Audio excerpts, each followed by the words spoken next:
No problem. We'll see you ladies later.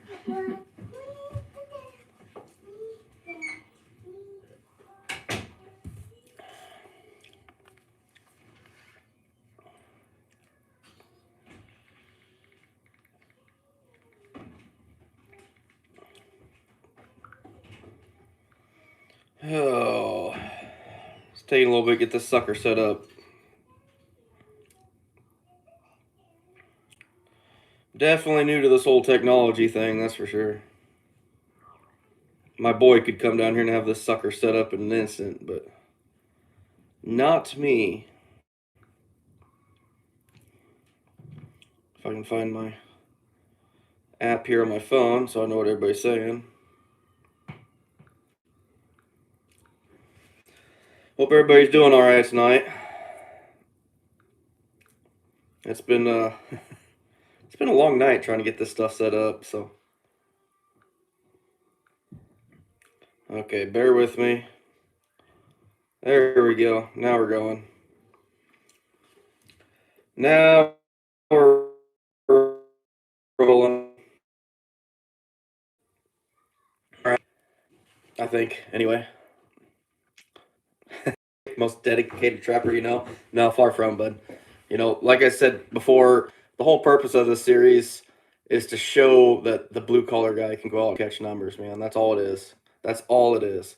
You know, I got wife, kids, full-time job, so it's nothing. It was awesome. It's a good season, and I've worked hard for this, and I've busted my butt to get where I'm at. But you know, it's nothing that the average person can't do if they really push themselves and motivate themselves to do it. Dredge 9mm, absolutely. You know, I was debating on filming this. You know, I was up in the air going into this year of if I should film this season or not. I went back and forth, and actually my buddy on here, No Name Trapper, is the one that kind of finally convinced me to. So he's the one that kind of motivated me to start the series, and you know, just see where it ended. Nick, the man, the myth, the legend. Far from, guys. You guys give me way too much credit. I'm just that blue collar guy, man. Just went out here and just went after coon. I pushed myself hard for it. That's all it is. You know, anybody can do this if they live in coon country with time to get an arsenal of equipment built up, and more importantly is the drive. You got to find the drive, whether you're coyote trapping, coon, muskrat, anything. Just go out there and find the drive, get it done. X-ray dredger 9mm. I haven't even monetized this site yet. I've got it all set up too, but I don't want this to be a, hey, look at me, I'm gonna make money off people. That's not what this is about. And I get it, you know, some of the great guys that have thousands and thousands of followers, they make a little bit of money off it too, and great, that's awesome for them. But I just, you know, I don't know. I don't, that's not me, I guess. I just love to trap, and I love to share it, and love to help people learn. If only DP traps had been in use during the early 80s. Oh man, yeah. That would have been a game changer for those boys back then. Absolutely. Absolutely. Austin, I work at a grocery chain at the distribution center. So I'm pulling orders of groceries and -20 all day long in a freezer. Chris, the most traps I had at one time was right at 300, I believe, of the opening week. Opening week is big, and then it kind of narrows down after that. Hey, Greg from Ohio. Tell the crazy lady hello. I will. She promised she'd make an appearance at some point tonight, so we'll see where that goes. Jeremiah, yeah. Do I run primarily cat food in all my DPs? Yeah, I used to use cat food, and I used to use a lot more fish oil. Last 2 years, I've gone away from fish oil and actually had, I won't say better success, but very equal. The fish oil actually does not taste good to a raccoon. It just doesn't. I mean, it's terrible. I mean, If you ever get some on your fingers, lick it and tell me what it tastes like. It's terrible. It smells good to them, and it'll bring them to the set, but it does not taste good. If I have a dog proof off to the side and the trail's way over here 5 feet, yeah, absolutely, I'll use some fish oil. I still carry it with me every day during the line, but I don't use it very often at all. Hey, Michael. Yeah, there's plenty of ups and downs this season, that's for sure. Yeah, Ryan, sorry it took me a little bit to get on here, but family stuff. My daughter's a little hooligan. She definitely takes after me. Maybe the crazy lady a little bit too.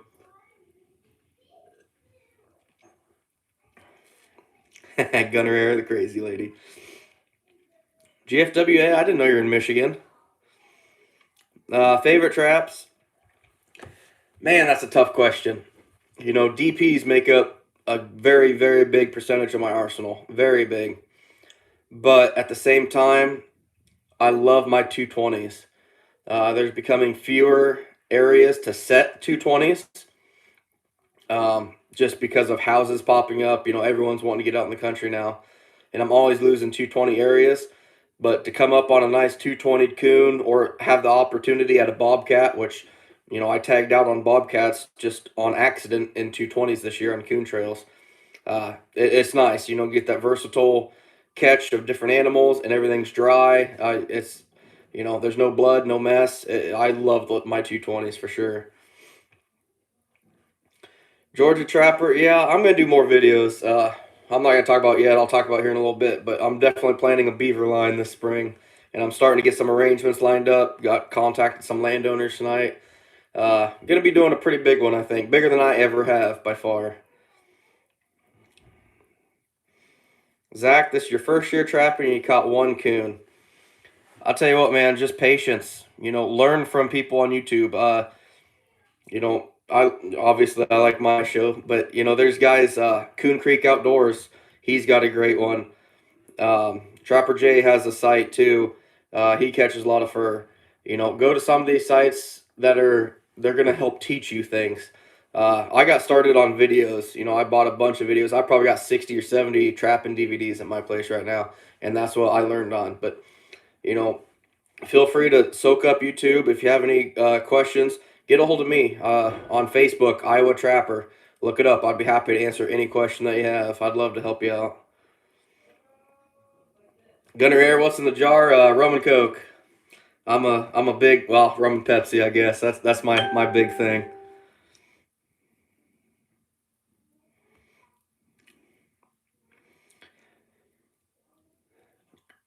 Ontario, Canada, hardcore. Wow. Uh, Favorite DP trap? I stick to Duke. I'm a pull only type guy. Reason being, I'm trapping a lot closer to houses than most people probably would. There's several spots where I'm 75 yards from a house. I tend to try to keep the brush or any tree cover between me and them just to avoid being seen, but I'm not doing anything illegal. It's just to avoid, I got spots where I trap coon out from underneath houses that they have no idea I'm there. If they did, they might raise a stink about it, but a lot of these people have cats. You're a lot less likely to catch a pet in a pull only trigger. Uh, it's just my preference. 220 runs. You know, I yeah, grass covering them up. My 220s are pretty enclosed areas where I'm running them. If it's open, I'm using DPs. But if I have a tight funnel, uh, I'll show it again at some point. But I use muskrat stabilizers or muskrat stretchers for my stabilizers for 220s. They make a perfect cone. They work awesome. Ethan, hey, thanks, man. I appreciate it. Jordan, how many beaver am I going for? I don't know. That's the thing. I'm pretty new to this spring beaver trapping. Last year's my first year. I caught 18 in a week, and that was pretty good. Uh, that was just from landowners that had contacted me saying, hey, they had beaver problems. Back then, I thought that you had to find the beaver dam, the den, the feed piles to find beaver. Since then, I've learned from some of my buddies. There's some guys that I have to give a lot of credit to for my beaver trapping on my Snapchat group. I won't say their name, but they've taught me a lot when it comes to beaver trapping. You know, you can find any good body of water, at least where I'm at, and they're going to hold beaver. You're not going to find the chewings and the found out in any body of water that's, I mean, realistically, if it's waist deep water consistently, it's going to have beaver in it. At least where I'm at, I was pretty shocked by it, but you know they're right, and you always got to learn and grow from stuff like that. And I was pretty new to it, and it worked out well for me. So this year I'm going to be finding out a lot more bodies of water, and we're going to be setting a lot more. I'd like to shoot for 50, but you know that's a pretty big stretch. I'm not sure if we're going to get there.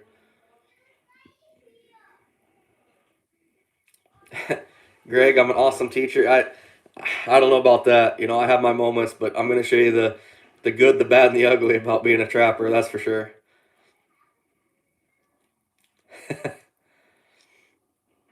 Hey, thanks, Dan. Glad you enjoyed the season. You know, I'm just here to try to help people. You know, there's so many. It used to be such a secret trapping. You know, if you know some of the people that are a little older than me, you know, probably in their mid 40s to early 50s, their dad was probably a trapper, and they were taught be quiet about everything. Don't tell anything to anybody. You know, be quiet, and it's changing now. You know, and I don't like that. You know, we need to get our youth involved in this. Like I said before in some of these videos, I hate to say it, but we're kind of a dying breed. You know, our numbers are dwindling. We need to get youth involved. Uh, I had a guy come over here just last night. I think it was night before last with his boy, and his boy was probably 9 years old, and they caught some coon, and they're over here kind of picking my brain a little bit, and that kid's eyes lighting up when he saw all these coon hanging around, and it was awesome. It was great. You know, I love seeing the kids involved like that, and that's what we need. We need that. GFWA, do I have a donate section? No, I don't. Uh, I tell you what, though, this isn't me. You know, I don't, like I said, guys, I want to help people out. I'm not here to make money. Uh, I had some people message me about making apparel and stuff. I'm kind of going back and forth on it. I'm getting some shirts made for me specifically. I'm not sure if I'm gonna sell apparel, I guess, but I'm gonna get some shirts made for me just because you know I like this. I like the YouTube thing.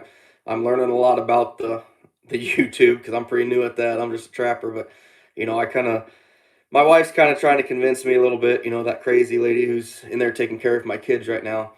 But you know, I'm thinking, I'm not sure yet. I keep going back and forth with it. But I'll show you the shirt design because my wife's graphic designer on the side. So she came up with something pretty cool that I'm getting for me for sure. I'm just not sure if I'm going to share it with anybody yet. Oh, no, it's Pepsi, GFWA, absolutely. Greg, 200 Beaver, absolutely not. That would be awesome. If I was in a better area or knew more about it, absolutely. You ask me 5 years from now, and hell yeah, we'll shoot for it. If I get, you know, better established and get better knowledge on it, absolutely. Oh, best traps for coyote. You guys know I'm not a coyote trapper. I'm gonna be running some Duke 550s next year and trying them. Right now I got Bridger number 2 dogless, but I never even set a coyote foothold this year. Everything I caught was in snares on the road line. Absolutely, Greg. Trapping is a passion for sure, and we got to keep passing it down. It's our heritage.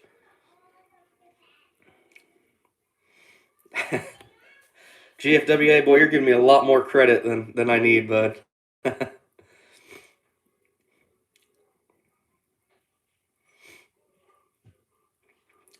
Gunner Air, you want a 2XL? Oh boy, you guys are gonna make me order more shit. Hey, Greg, 2X ain't. Hey, I'm every bit of pushing a 2XL now. I'm 243 pounds as of now. I lost about 15 pounds during trapping season. During that first November, that run and gun and hard. Since then, I've found about 20. So I kind of definitely went the opposite direction on that for sure. Hey, thanks, Blake. Yeah, it was a good season. You know, I'm disappointed. It was sucks not getting 1,000, especially when I saw the amount of followers that I had. You know, it. I even told my wife, I was like, I've got to find a way to do this, and it's not for necessarily lack of effort. There's times when I know I could improve on, but that's part of it, as not just a trapper, but as people learn from your mistakes, you keep improving, you keep getting better at whatever you're doing. And that's, I'm going to learn a lot of stuff for next year that I know I'm going to do different. And we're going to find some more ground and do better homework beforehand for sure. Dredger 9 mil. I've got several different buyers lined up. We're going to be finishing fur, which I've got a lot of fur to finish yet. Probably good.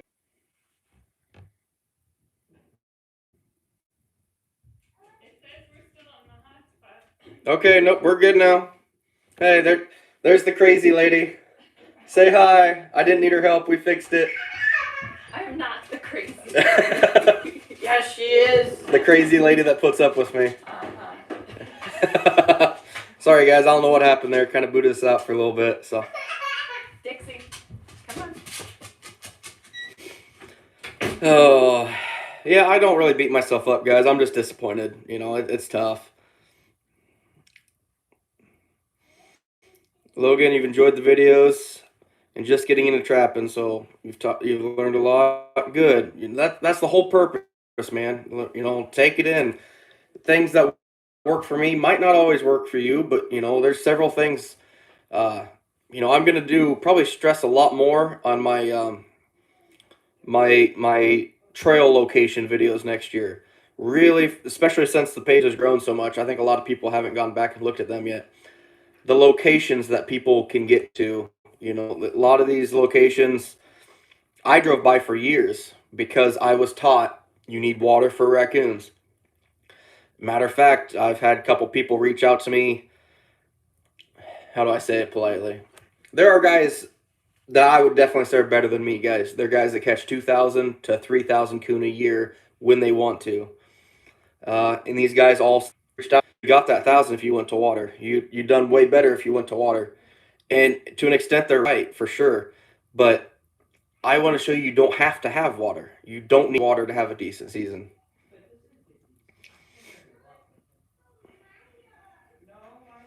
Jesse, coyotes, I only ended up catching 4 myself, so it's pretty rough.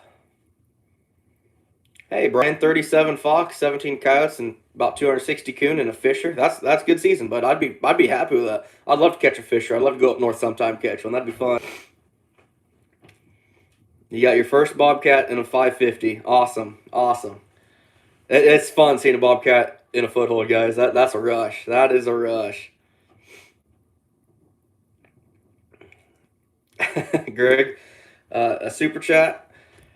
It's I'm debating on setting up monetizing it, but I don't want to become the what would you call it? Kind of not a sellout because those guys, they have good info and they make money and they deserve it too. They're doing great stuff, but it's just not what I want to be, I guess. There's nothing wrong with the way other people do it, but I don't know. I don't want to do that right now. Your great grandfather trapped so much. He had so many furs. He sold them and made hundreds, and now I'm getting into trapping. Oh yeah, I know guys back in the day that bought brand new pickups because of trapping. If you look at my last video, I showed that deck that I built. Yeah, it's a 24 by 20 composite deck with a gazebo attached. I built that with 2 years of trapping funds. I've got a lot of money wrapped up in it, but I'm still making money, guys. It's not like it could be, for sure. Chris, I won't say my exact location. All I'll say is I'm in central Iowa. There's guys, not even for a competition standpoint, but for a safety standpoint. There's, so many PETA members out there and stuff like that read these and find people. And, I've had some of these guys, the big wigs, reach out to me like Coon Creek and Trapper J that talked to me a little bit about it that they've got plenty of death threats and I've gotten several myself, so I ain't gonna share my exact location with people.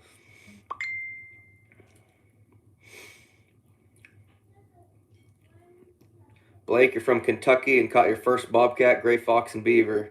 That's awesome. The gray fox is still eluding me. I just never got the opportunity to go after him. I went there and scouted a couple times, and he kind of vanished on me. So there's always next year. I got a good buddy that deer hunts the ground that had him on trail camera early, and then he kind of vanished. So we'll see what happens next year. Hey, thanks, Robert. I appreciate it, man. I appreciate all the support from you guys. Yeah, Nick, I don't know. Something about this year was just off. Uh, Normally, when I run a line, I'm expecting a certain amount of coon.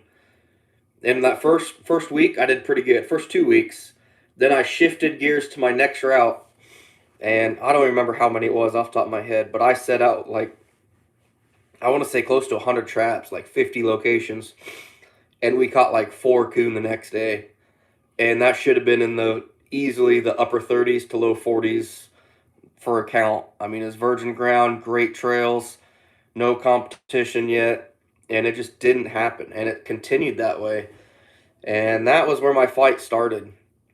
Right then and there, I knew, oh damn, this can be tough. I've got an uphill battle on this, but I fought till the end. I mean, we came up short, but I gave her my all for sure. Austin, will fur prices ever go up? That's an answer that's for someone well above me needs to answer. I just catch the fur, so we'll see.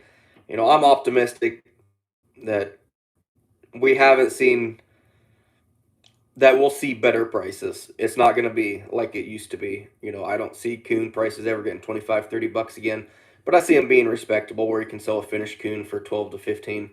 I don't know that, but that's just my guess. It's never going to be like it once was. That's for sure. Hey, Shane Spencer, absolutely. I'm glad you enjoyed it, man. That's awesome. Hey, LT Outdoors, how you doing, bud? Hey, yeah, correct, exactly. That's what PETA stands for. Absolutely. People eating tasty animals. Absolutely. Logan Sullivan, is there any way to prevent catching cats in dog proofs? Yes. Switch to a sweeter type bait.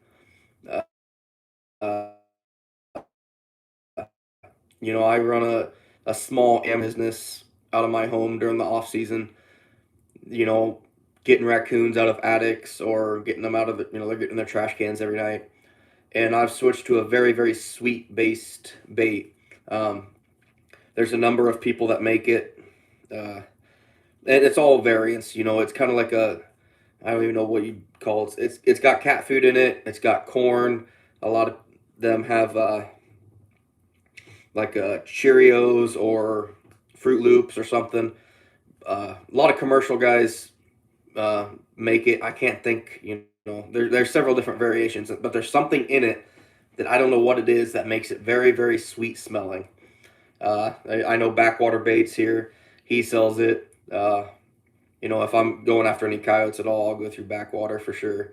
But there's variants of people that make that type of stuff, but cats don't like sweet bait.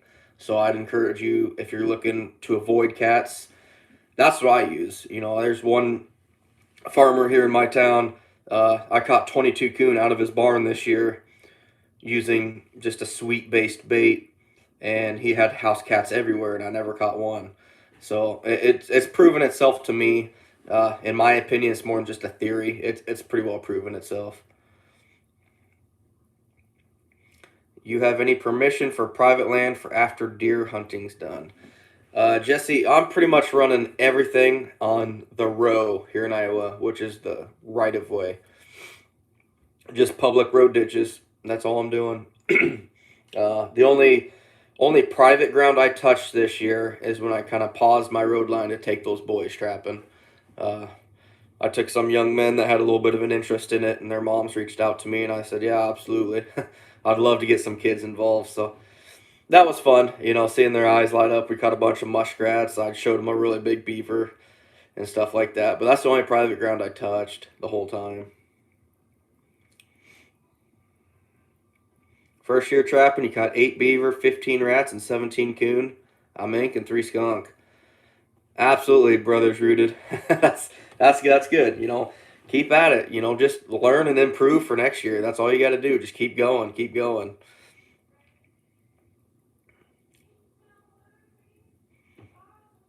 Hey, thanks, Big Time Trapping. Yeah, you gotta, yeah, for lack of better words, you gotta bust your ass if you want to hit goals. Not just in trapping, but in life in general. You gotta keep pushing and work hard to whatever you're trying to achieve. I fell short, but I don't have any regrets. There's things I could have done differently or pushed a little differently, but I feel like I put everything on the table. I have nothing that I held back that I should have used.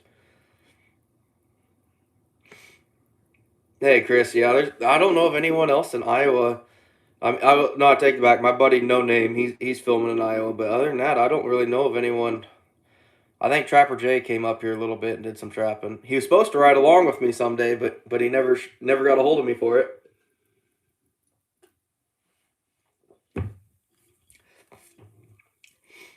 He tried peanut butter and caught the same cat twice. Yeah, switch to a sweet bait, bud. I think you'd be really, really surprised at how well you do with that. Yeah. I'm gonna be doing some videos in the off season. Not nearly as often. It's not gonna be an everyday thing. But as I process all my furs, uh,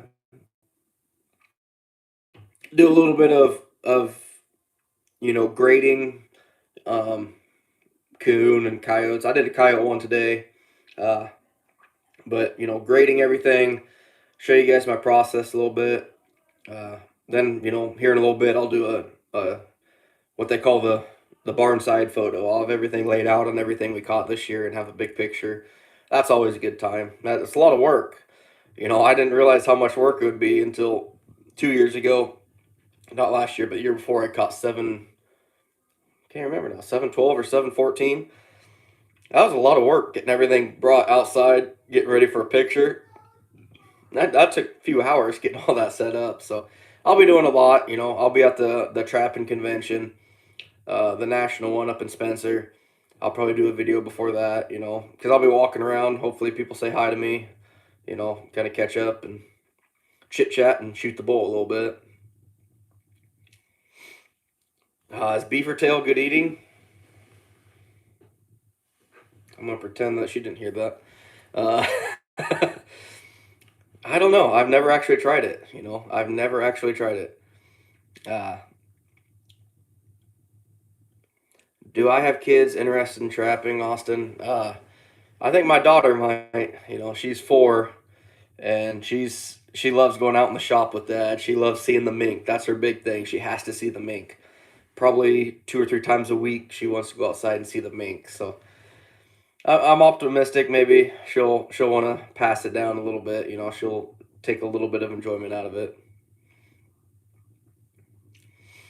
Landon, do I plan on stretching, drying the beaver? Yeah, every fur that comes into my shop gets finished. Everything.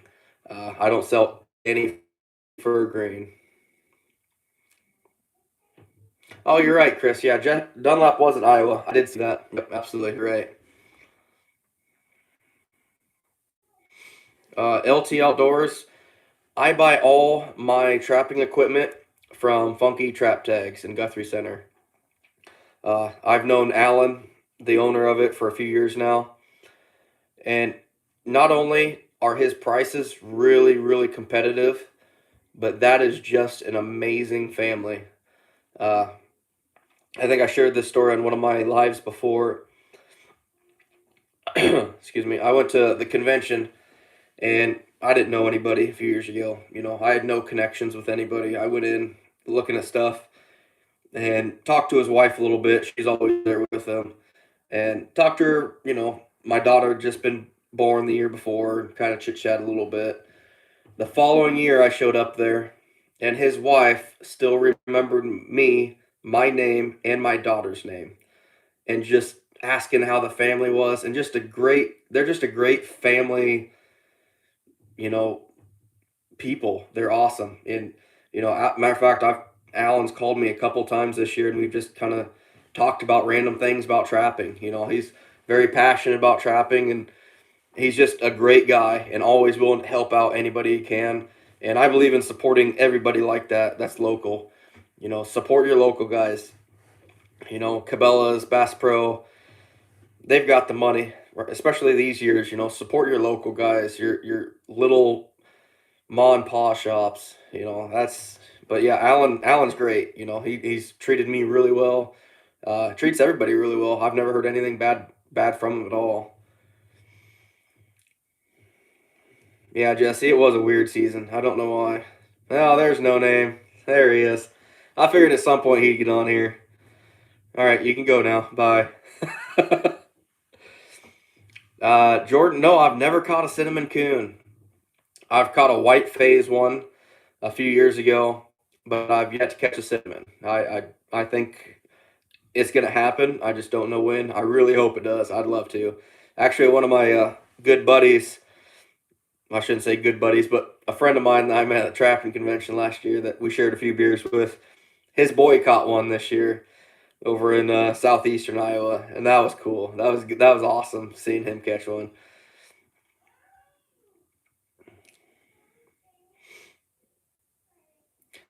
Yeah, GFWA. I trapping in different states. I've always dreamed of going to South Dakota after rats. Uh, I won't say that it's out of the question, but until my kids are grown up and out of the house, I'm not even gonna. It's not even gonna be something I attempt.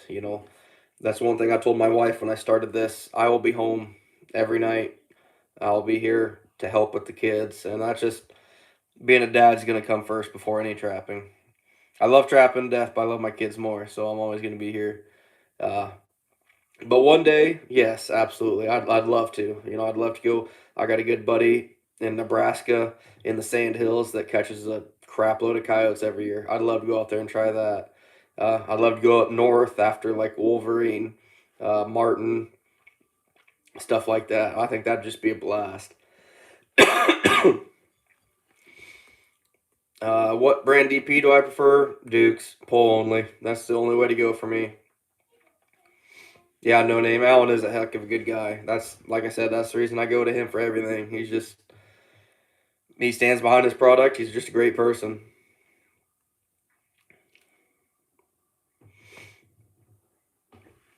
Yeah, Michael. I've heard that before. A true trapper will put up his fur. I agree with that to an extent. This day and age, trapping isn't quite the. Back in the day, it used to be an income. That was people's jobs. Now, as being strictly a hobby, I would respectfully kind of veer away from that just because not everybody has full-time jobs. Everybody's doing something else. They got kids, they got families, and a lot of people don't find the time. And a lot of people are just hobby trappers that want to go out and catch 20 or 30 coon, and I'm completely okay with that. I understand that, and that's if that they're happy with it, go for it. And the people that do that generally aren't going to buy the equipment to set up. The people that are longliners, yeah, I believe you're best off to put everything up. But at the same time, I know guys. Uh, there's a guy that can run circles around me and catch 2,500 coon a year, probably in 3 weeks actually. But he drops off at a buyer in the carcass. He doesn't skin anything, doesn't finish anything, and that's his choice. That's his. But I love handling fur. It's a huge passion of mine being able to handle fur, and that's why I put everything up. Not only am I cutting out the middleman of it, but I love being out there. I love seeing all that fur hanging in the shop. It's actually a really depressing, sad day when I sell because all that stuff I've worked so hard for and busted my ass for, it's all gone. Yes, I have a check to look at and be like, wow, that this little thin piece of paper was worth hours of blood, sweat, and tears. But I love seeing that fur. It's just something I'm very passionate for.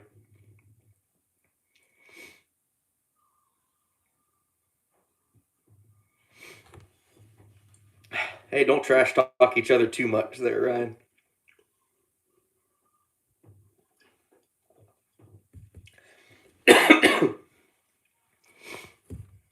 In the early 80s, I had over 500 traps and ran a trap line for 100 plus sets.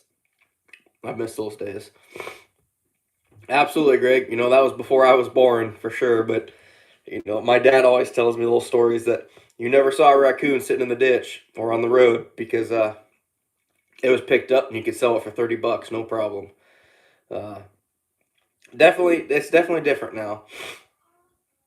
Like I mentioned earlier, everyone is kind of so cutthroat before, don't share information, keep it to yourself, don't teach anybody anything. And now that trapping's more of a hobby than a way of life, it's kind of loosened up a little bit. But yeah, I always tell my wife I was born in the wrong generation. I should have been born back in the late 70s, or been born in the 60s and trapped in the late 70s. Jesse, 100 years ago, trappers made more money than doctors? I wouldn't doubt it. I wouldn't doubt it one bit. Dredger 9 mil.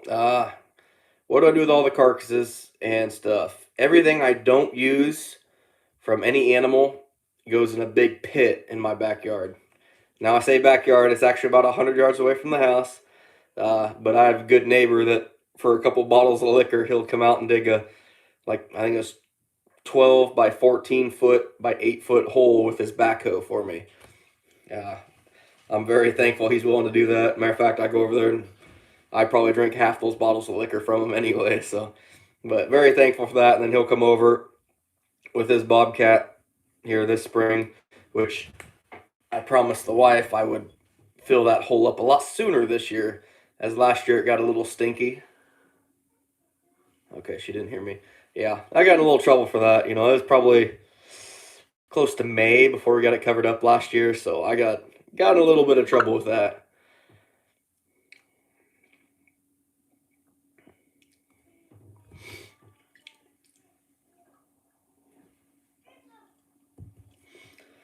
So, I do want to show you something. This is something that my wife, if I can figure it out. I mentioned, getting shirts and stuff. My wife actually, since she's a graphic designer, came up with this. She actually wants a vote on this too, which I mean, she's more into this than I am. Of green or orange, but this is the shirt that I'm looking at. It says Iowa Trapper, find your drive. Right there in the very front just says Iowa Trapper with some, I think it's Coyote tracks. She wants to know if we should go green or orange. Like I said before, this might be just for me, but I've had a lot of people asking about it, if I sell apparel, and I haven't yet just because I don't want to be someone trying to make money on this. I just want to show people. But anyway, let me know your thoughts on it. I'm kind of curious to see what you guys think. Hold on, now I got to find the comments on here because I can't get the comments on this screen. I have to look on my phone to see what everybody's saying.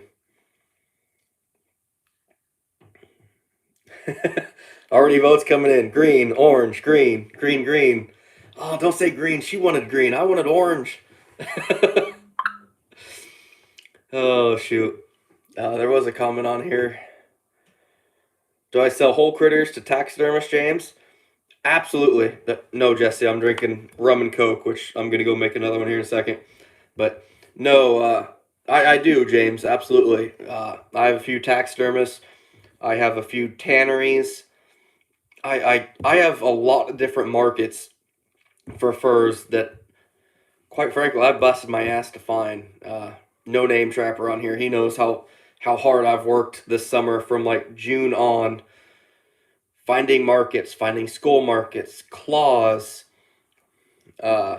penis bone markets for Louisiana toothpicks, you name it, and I've tried to find a market for it. And it's helping me. I'm not gonna say this for sure, but when it's all said and done, I'm gonna make some money. Everyone's saying, oh, Cooner, $4 to $6 finished. I'm probably gonna be around $8 to $8.50, maybe even $9. I don't think we're gonna break $10, but we're gonna make some money for sure. Hey Doug, you're very interested and I learned a lot. Good stuff. Hey, thanks man. I appreciate it. That's the whole purpose of this is to teach guys. That's literally the entire reason is to share my knowledge of what I know, which to some new people maybe a lot, but there's some people out there that know way more than me. I mean, I there's people out there that literally have forgot more about trapping than I'll ever know. Uh, and I'm blessed to be able to know some of these people and to pick their brains at conventions, and I've gotten in good enough to be able to call them up with a question, or and some of these guys are just amazing. I mean, at what they do. Ryan, you want the shirt, huh?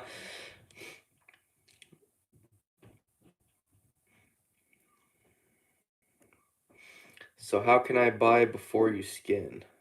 Not interested in the peckers.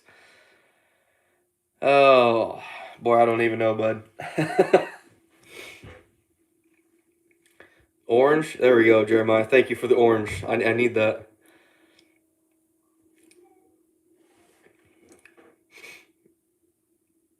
Hey, 50 Trapper. Absolutely. I'm glad you enjoyed it.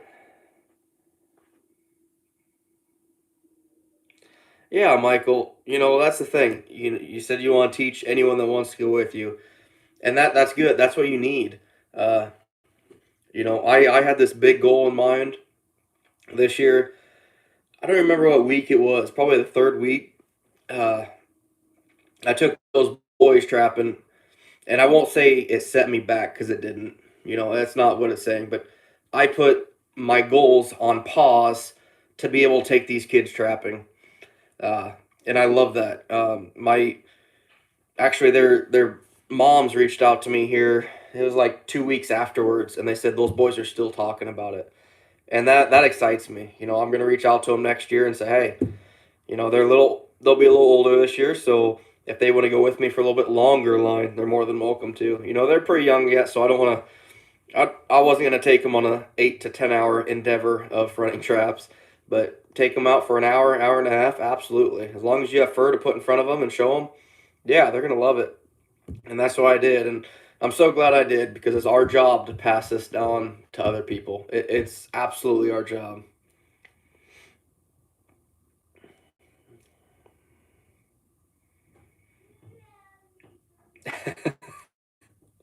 Andrew Orange, absolutely. Hey, thanks, Team Ambush. I appreciate it. Yeah, it was a good year. It was a good year. Yeah, Chris, take the boys out of my beaver line. I'm not sure. My beaver line is going to be stretched.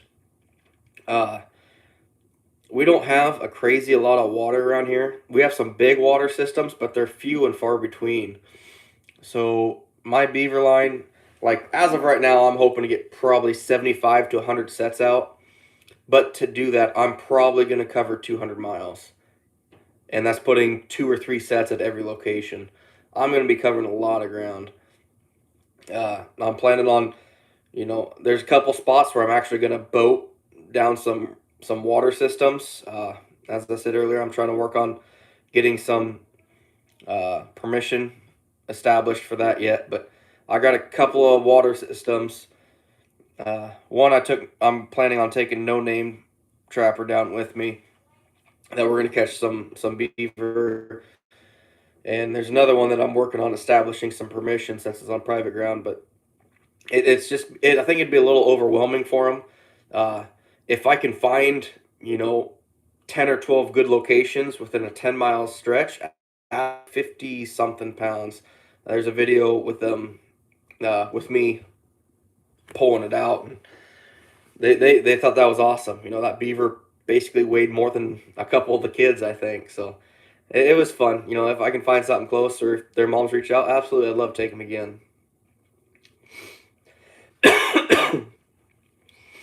All right, Josh. I'll answer this one again. What brand of dog poop should I prefer and why? Duke, because they're pull only. It'll avoid all your non-targets. It'll cut down on your possums. You'll still catch several. Basically, help avoid the feral cats or even small dogs. They say dog proof. It's not dog proof. It's dog resistant. You're still very, very easily able to catch a small dog in a push trigger for sure. And I just prefer to avoid that altogether. I don't feel it's impacted my ability to catch coon in any way. I may be wrong, but I don't think it has. Do you see lots of those Iowa big bucks while running your line? Oh man, that is one thing that I can't. I didn't even get a lot to show you on this year, but the amount of 160 to 180-inch deer I see bedded down alongside of the roads come that first 2 weeks of November is crazy. If I was a poaching sucker, I mean, I would kill a lot of deer. they there are. I mean, some of you guys know they're bow hunters and stuff. You know how they get when they get on a hot doe. I mean, that's all they care about. They could care less about anything else. I actually did film one this year where I saw a couple of big bucks in a ditch, and as we stopped, the doe ran up over the hill, and what I thought was 2 bucks ended up being 6. And I'd say probably the smallest one was a 130. It was pretty cool. It was pretty cool. I'm glad I got on film. 1,000 mink next season? Absolutely not. Unless you're gonna show me your honey hole, no name. That ain't gonna happen, buddy. Hey, thanks, Caden. I appreciate it. Glad you enjoyed the videos, bud.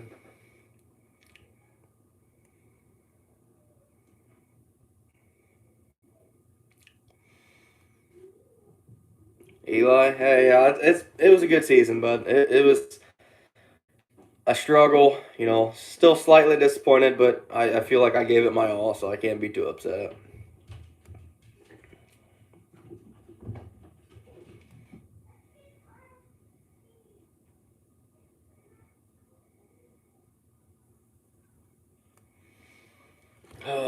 So my main arsenal, that and snares. I did really well snaring beaver last year.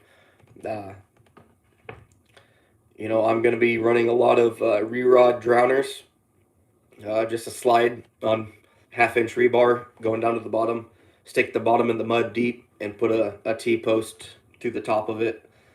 I had really good success with that. We did a little bit here this fall, and I was happy with where we're going to be building a lot more drowners this year for that.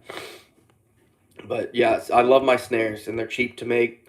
A TS85, shit, it's 25, 30 bucks a piece, versus a snare I can make for, I don't know, 75 cents the way I make them. So I'm looking forward to that. Oh yeah, Bill, I'm sure those guys are running hard. Boy, I haven't talked this much out loud for a while.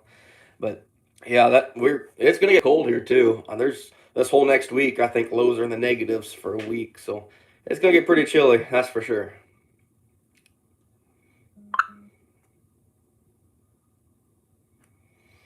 Yeah, Eli, it it was tough. I don't know why this year. I think distemper hit us hard.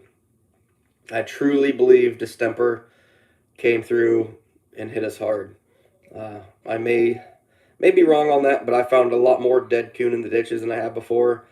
And a lot of people say, "Oh, distemper hits now, this time or this time." I think it's year round. I mean, I think there's times that are worse than others, but I don't think it takes a break means. So it's just it is what it is. I pushed myself hard as I wanted to push. I guess like I said, I still got to come home. I still got to help with the kids. These kids are my kids too. They're not just my wife. So that crazy lady can't take care of these kids all by herself. That's just not right to me. Hey, Jacob. Oh, it's going good, but I'm about ready for another drink, though. That's the thing that's getting me. Jeremiah, yeah, the rebar drowning rods are awesome. Absolutely, absolutely awesome. That's why I stick with. Last year I used cable and cinder blocks, and I learned real quick that a 50-pound beaver will drag a 40-pound cinder block out of the water, no problem. So anyway, I'll be right back, guys. I gotta make another drink. Hell, I'll just bring the stuff in here, but I'm gonna drain the main vein. I'll be right back.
Oh, hey, by the way, honey, everybody wanted orange. No, they did not. Everybody wanted orange. Not one person said green. No.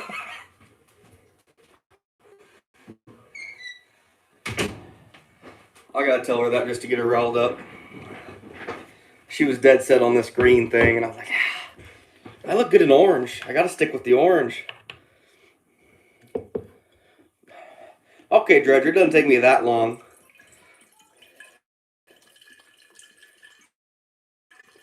-26 tonight in Alberta.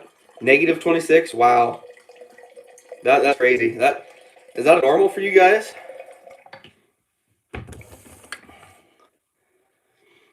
Hey, cheers, Greg.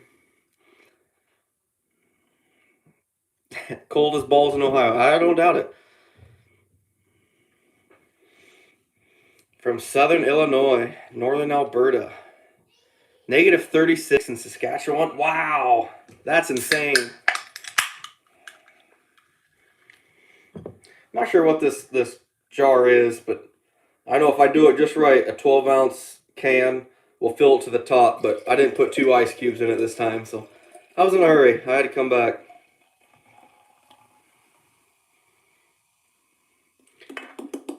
Do I use coon gland lure? Yeah, Caden. Late season, I will. I actually just learned that this year. I experimented with it anyway. And do I think it helps? Yes. Do I think it's a substantial amount? In my opinion, no. But I'm pretty new at it, so I haven't got a whole lot of time with it. But I would think it helped. I had a lot of guys reach out to me and tell me to use it. The guys that are catching those 2,000-3,000 coon a year, and they said if you don't use it, you're missing coon. And I would agree with them, but for me, it just didn't make a huge difference. Is it worth using? Absolutely, but it just wasn't a substantial difference for me.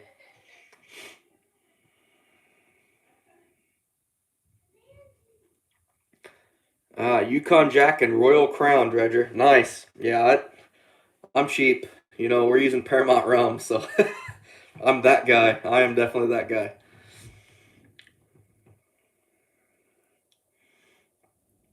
Wow, you snared all January in single digits and t-shirt weather. Nice. Uh, that's something I've been thinking about for next year. I'm not sure how I'm going to run my line next year. Everyone, I might go for the 1,000 again. But at the same time, I'd really like to hit it really hard on the coon line for 2 weeks. Then I'd like to switch things up and, go some of these spots where I'm lining up for beaver right now would also be dynamite for coon and rats, floating down a large creek / small river system. I think that would be a lot of fun. Uh, just to show an example, where I took those boys out trapping, if any of you followed that, it was a decent sized creek system. But in years where I've gone after rats on that, in I would say a 300-yard stretch, I've caught 50 rats before. And this year I'll have access to about 6 miles of that if it works out.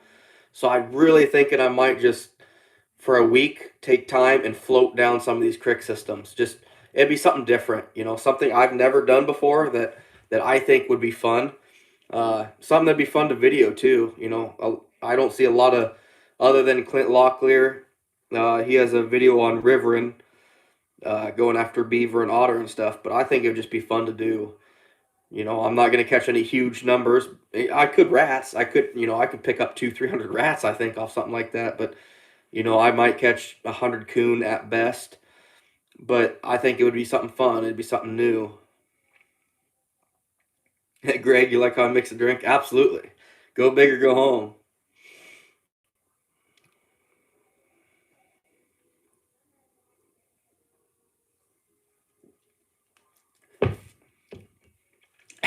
Eli says the one that hates water. I don't hate the water, but what I don't like is those deep, deep ditches. That's my thing, guys. And I've had several people, like I mentioned earlier, reach out and tell me, hey, You're missing so many coon in these big ditches. If you want to catch 2,000 coon, you got to set all these waterways, set 2 to 4 traps at each one, put them on drowners, check them every other day, cover 400 miles, and I just don't want to do that. Not saying it won't work because I know it'll work. People have proven that these guys are catching 2,000 coon a year. Well, show me that. But I wanted to show people you don't have to go to water. There's so many dry land trails that people overlook, and I wanted to teach people that. There's quite a few videos on trapping water as far as DVDs goes, but actually trapping dry ground, I really don't know a whole lot for raccoon. So, I mean, it's not that I hate water because I actually don't mind water. If you look at some of my videos, there's a lot of water involved in them, but it's 6 inches deep or a foot deep, and it's 10 foot from the truck, if that. And I don't mind that at all.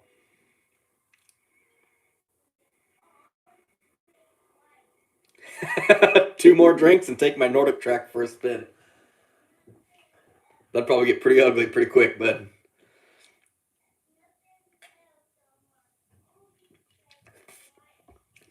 yeah, Team Ambush Caster's up really high right now.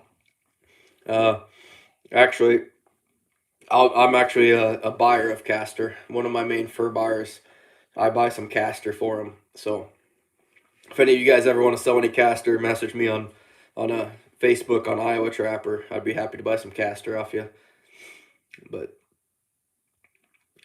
yeah, I'm looking forward to this coming season already. It's always important to, and I think a lot of the people that really love trapping, they're already anticipating next year. A lot of states still have trapping going for another month or two even.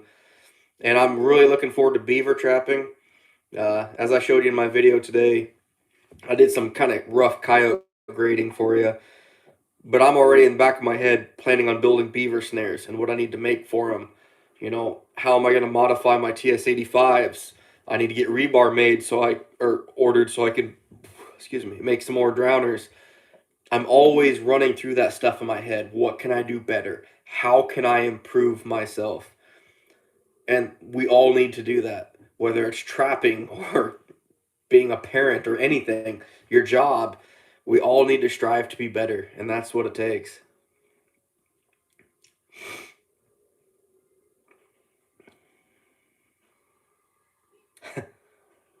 Your dad and you trap the Grand River by boat, and it's the best time. R.I.P. Pops. Hey, I'm sorry to hear about your dad, Greg. That's too bad. But that you'll have that memory though your entire life, and that right there. It's that'll last a lifetime. Fur comes and goes. People come and go in your life, but those memories will last a lifetime. Uh, I got when I first started trapping, I had a good buddy of mine. He loved to go with me. We trapped and hunted all through high school together. We had a great time. I mean, we'd go wading in our boxer shorts after ducks in the middle of high school when we're supposed to be at school because we shot a few ducks out in the water. And things changed. He kind of went his way and I went my way. We're still good friends and we have a few drinks together quite often, but just his passion for the outdoors kind of dwindled and mine just grew. And I still have those memories that I'll love forever. Same way as you know my dad, he taught me how to deer hunt, how to pheasant hunt, and I'm still going to have some of those memories well after he's long gone. And that's what makes this a true passion. You keep those memories, keep that tradition alive. Always pass it down. That's our job.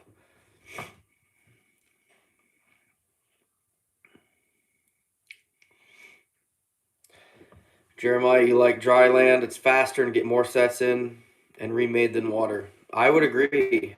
As far as coon goes, for sure. Once you get into coyotes, the footholds are a lot harder to make, and you have to kind of move if you're setting snares to new locations. But absolutely, I did not post a single video this year on me dispatching a coon. Um, Something I've thought about doing, and I'm sure you guys understand why. You know, the antis that hate all of us anyway would be all over that. But next year, I'm really debating. There's a couple places of road that I want to show you This might sound arrogant, but just how fast I'm moving. If I can get someone to film for me, I can pull up to a spot, and by the time I put it in park to the time I put it in drive, if I have 2 coon there, it's under a minute, and I'm back in the truck and ready to go. If it's close to the road, obviously. It's all about speed and efficiency, if you're running something like this. If you're running 20, 30 traps, absolutely not. Take your time, savor it a little bit. And sometimes I have to slow myself down and just remember why I'm doing this. If you look, there's a few videos I got of just the sunrise or the sunset because, as fast and as furious as I'm running, sometimes I forget why I'm doing this. Enjoy the beauty of what's out there. The amount of pheasants, I even saw some coveys of quail. Uh, just enjoy being out there. The stuff you see that most city people have no idea about. That's what makes it worth it, and savor that. Absolutely. MB 750 for Beaver. That, ooh, I like my TS 85s. I kind of got turned on to them by my buddy up in Northwest Iowa. Check out the meat trapper for beaver trapping. Okay, yeah, I'll check them out. Dredger 9. Absolutely. Rusty, favorite DP brand. You must just be joining. I've answered this 3 times now, but that's all right, bud. Duke, I like pull only, so that way I can avoid all my domestic animals and helps cut out the possums and skunks. Actually, this year I really love catching skunks. There's actually quite a bit of money in skunks, and I was really excited in a lot of my videos to catch them, but possums, it's good to cut them out. You're still going to catch quite a few in pull only, but not near as much as you would push pulls. Eli, you have a month to go still and already looking at things for next year. Absolutely. Yeah, if you always need to look for things to improve on, to do better. Run some trial and error things one season and figure out what worked and what didn't for next. Always learn and always improve. R Shot Rod 1965 from Missouri. Oh, GFW, I don't chug. No, I'm already too fat for that.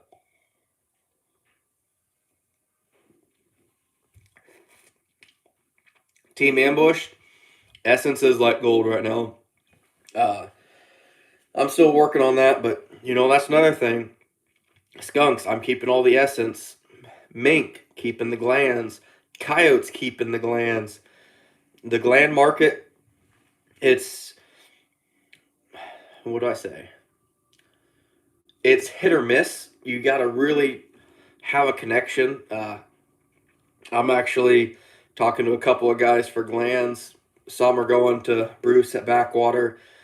I got some others going to some other people, but always do your homework, guys. I cannot stress that enough. I've said that in the video, probably almost every video I've had. Do your homework. There are so, I won't say big, but there's so many small markets that if you can get your hands on them, they are awesome, and that's what's gonna, if you're trapping any type of numbers at all, that's what you need. I'm not gonna share my markets of where my skulls or my bones or anything like that's going, so don't ask, but find them, guys. There are so many. I know of, there's a guy in Montana, a guy in Illinois, a guy in New Mexico and Texas. There's like probably 4 or 5 more guys that I've talked to about skulls. Not necessarily big markets. It might be they want 30 of these or 10 of these, or some guys want 200 of these. But find them, reach out there, talk to your fur buyers. They'll have a connection that maybe they'll share with you. Reach out on Facebook, talk to people. There's so much more than just fur here, guys. And that's when I keep talking about doing your homework. It's not just, find your ground, get permission. find your markets, start locking things up, talk to people. It's amazing what's out there, and that really blew up to me this year of what's out there. I was shocked to find what's out there, and it's like I almost have trouble. I had to start writing stuff down of who to contact with what, because between furs, glands, bones, and everything, I would say I'm probably right around 25 or 30 buyers that I have.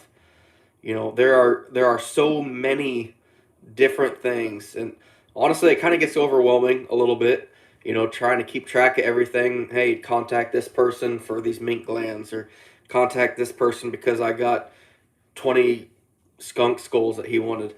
It's tough. It really is tough. GFWA, I'll tell you what, I got a coyote in the shop that I'll probably skin tomorrow. That's a good idea. I'm going to show you the glands on where the glands are on a coyote. Um, you've got two main ones that I would call the hawk glands, which is kind of on a deer where they would be, kind of at the knee, on the back legs. There's this little, what do I call it? Like a lima bean type shape inside there. And the anal glands, which is basically the anus, just cut it off. A lot of people want intestine with it, but just the gland on it itself, it's worth something. Um, some people cut the pads out of the feet, but my buyers that I've talked to, they don't want that. It's just the lima bean type shape that's in the hawk, which is basically would be right behind your knee, uh, and the anal gland. Those are the two main ones.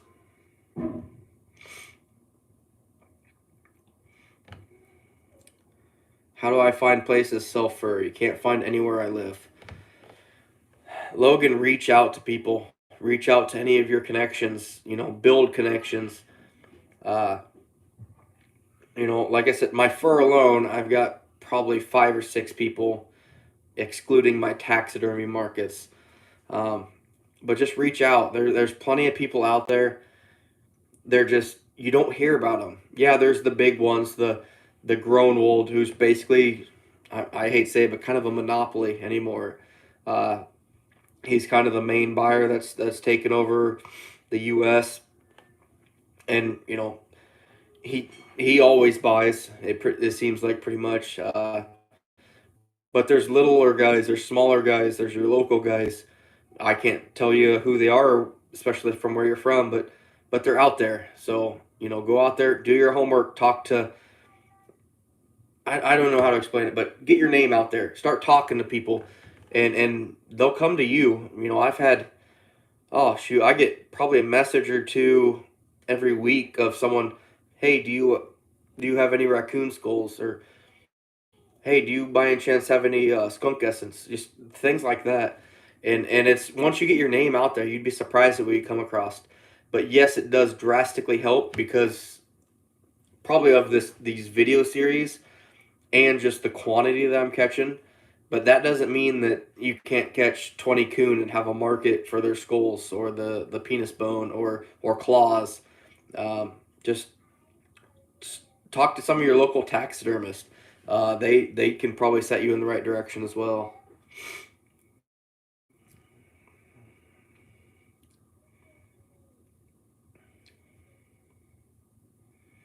Only trash panda pecker market you know of is Shiners in North Carolina.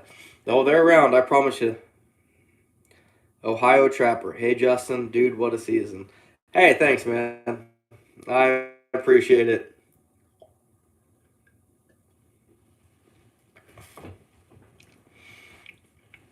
Chris, what bones do I sell?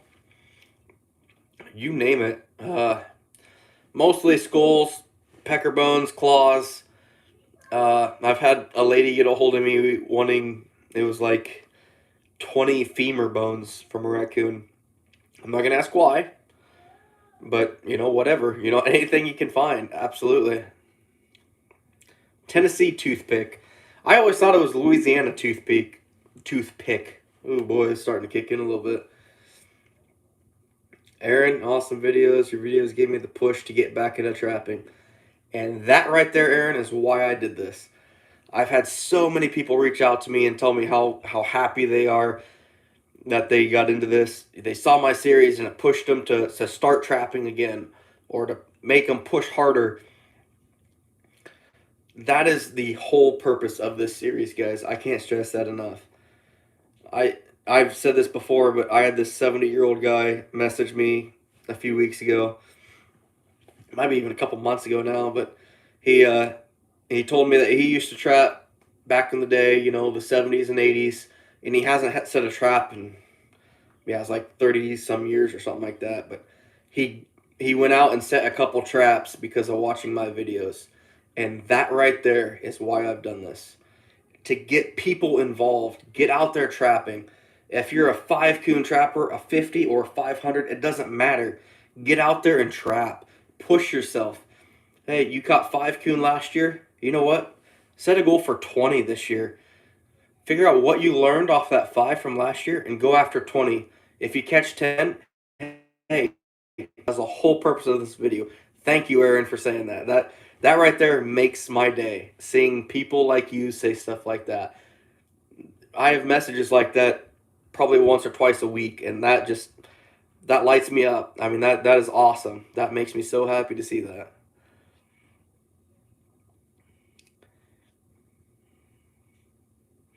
Yeah, Ohio Trapper. If you can't sell local furs, people are always willing to buy tanned hides, and that's the thing. I know a lot of people that are tanning a lot of hides this year. My local tannery, um, I go through Ben at Sleepy Creek for all my furs. He's in, what's the name? Not Williamsburg, but somewhere here in Iowa. If you look up Sleepy Creek Tannery, there's a guy there named Ben. He's actually just a little bit older than me, but he does a phenomenal job. And he says he's getting orders in like crazy because the fur market's down and everybody wants to tan stuff. Absolutely, go for it. Tan fur, keep it for yourself, enjoy it, or turn around and try and sell it. Whatever works. But no matter what, I'd always recommend Ben at Sleepy Creek. That dude is just he's got the ethic that I would say I do. He went out to, I think it was Wyoming, somewhere out west, kind of northern, and learned how to tan for years ago. He's been doing this for quite a few years now, but he's perfected the art of tanning, and he's just a great dude. We spent, well, actually, there's a few videos of me drunk karaokeing at the Iowa Oskaloosa trapping convention a few years ago, and that was because of him. He had me double fisting beers like I was drinking water, and he got me doing some pretty crazy stuff. But great dude, just a great person. So I always recommend him for sure. Hey, thanks, Team Ambush. Have a good one, bud. Best friend outdoors. How you doing? GFWA. Have a good one, bud. I'll catch you later, bud. Yeah, Ohio Trapper. I've heard that you're not allowed to over there. That's too bad. You're not allowed to trap the road ditches. That's my bread and butter. I don't know how guys do it trapping private ground. I when I first started trapping coon when I was, what would I say, 17. So, oh shit, be 15 years ago next week. But I caught 9 coon in one day on private ground. And I'll tell you what, I learned so much from catching those 9 coon on one crick system. And I thought, wow, I'm kind of a big deal now. And then since then, I have just learned and evolved from that. Like I encourage everybody to just evolve and learn. It's amazing at what I'm a blue collar dude. I have a family and a full time job, and I caught 900 coon this year. If I can do that, anybody can do that if the coon are in your area. With time, getting your arsenal built up, anybody can. You private land trappers, it's going to be harder. You're going to have to get a lot more ground lined up, which means more homework. That shouldn't deter you. go out and find the ground, get permission. It's a lot of my early season scouting and filming stuff that could easily be transferred to private ground for sure.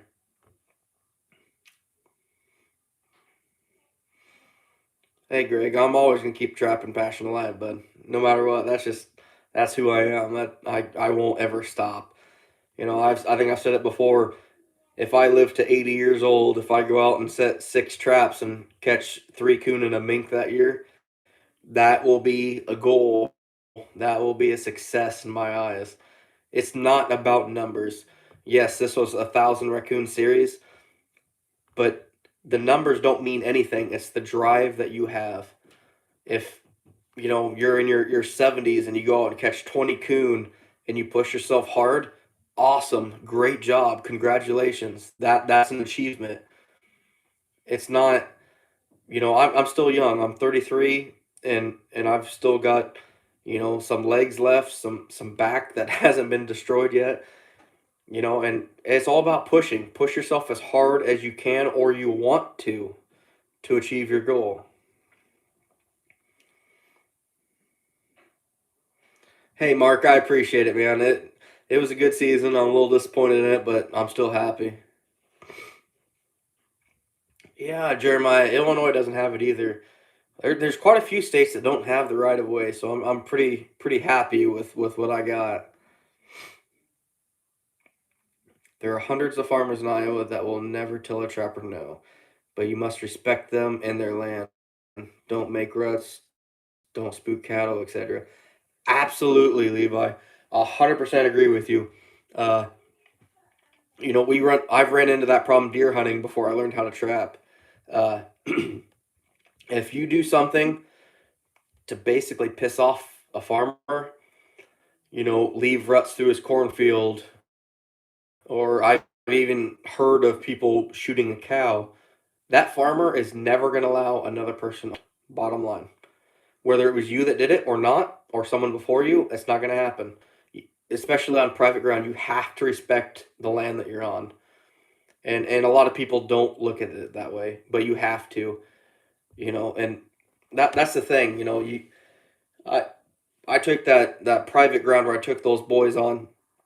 That farmer has treated me so, and I've talked to him. I probably talk to him at least once a month, even during the off season, just asking how things are going. And he's treated me so well. It's kind of a, if I have to, I can take the truck. But if I question anything at all, I borrow my dad's side by side and I take it out there. For one, I don't want to get stuck. And two, it's not worth me tearing up his field and denying me permission the following year. Why take that chance? That's not worth it to me. I would rather, if I had to, I would walk the half mile across this property to check traps before I drove my truck through there and tore the shit out of it. It's just not worth it to me. And I hope everybody starts looking at it that way because farmers are getting harder and harder to allow people on hunting or trapping or anything. Yeah, they want the coon and the deer to quit eating their corn, but for that guy to come in and tear up his cornfield, it's not worth it. So I'd highly recommend really respecting landowner and his wishes. My setup for anchoring down DPs, that's all pogos. All I use is 2-inch pogo anchors for everything.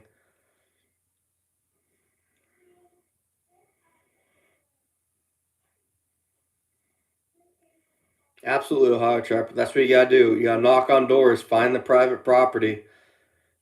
Absolutely.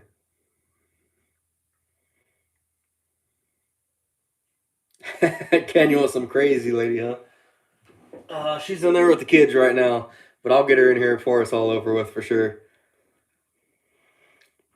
J.R. Volt is the turnaround time at Sleepy Creek. Uh, Boy, I'm not really sure. I took stuff to him. Oh boy, I want to say 6 to 9 months. This year was sooner than normal. He actually hired some help. He got so busy, full time employee. Um, I'd have to get back to you on that. Message me on Iowa Trapper on Facebook. I can get a hold of him and ask him what his current turnaround time is. But I know he does a phenomenal job. I mean, great guy, just great turnaround time. I mean, he does great by every means by me. Also, yes, keep in touch if you're going to take other people. Just let them know. You're right. SKA B76. Yeah, private land around here gets leased out by deer hunters for quite a bit, a lot of the time. It's hard to get on there for sure. Yeah, Justin. Yeah, it's fun catching that fox in a DP. So, hold on, guys. I gotta go drain the main vein real quick.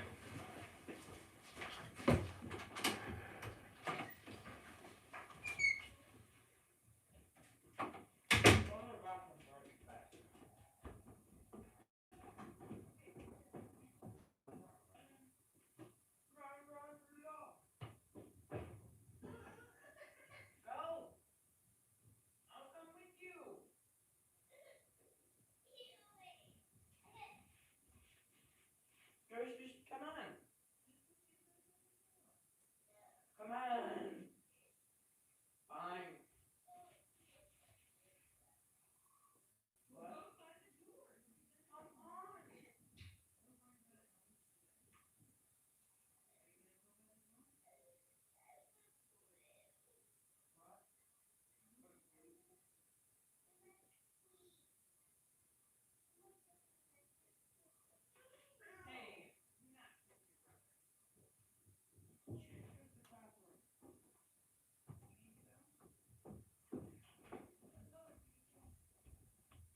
Wants to see you at some point, honey.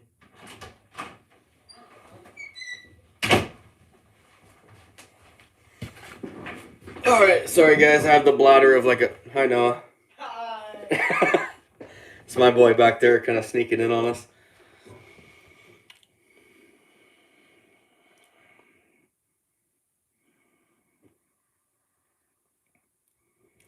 My go-to dog proof. Feel like I've answered this a couple times, but that's all right, buddy. I use Duke's. Duke DPs make up 80, 85, 90% of my line. That's my main thing, guys. Just pull only, eliminates all your off stuff, helps cut out your possums and a few skunks.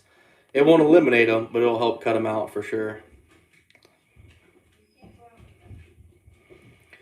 JR Revolt, his prices are awesome. I'm going to be sending him some furs this year. Moyles is expensive. And that's another thing, guys, with tanneries. I mentioned this earlier about I buy all my stuff through Funkies in Iowa. Every business I do, as far as my trapping stuff or in general, I go as local as I can. Uh, all the furs I have tanned go through Ben at Sleepy Creek. Local guy, my age, worked his ass off to get where he is. He's not a huge company with hundreds of employees. I think he has one or two full-time employees and himself.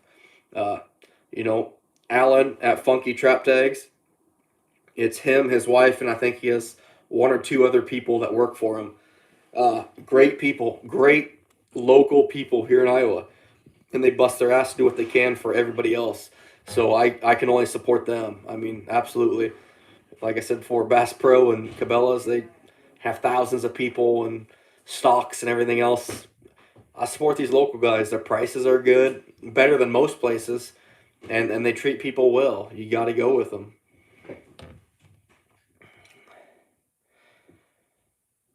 Holker's Wildlife Control Services.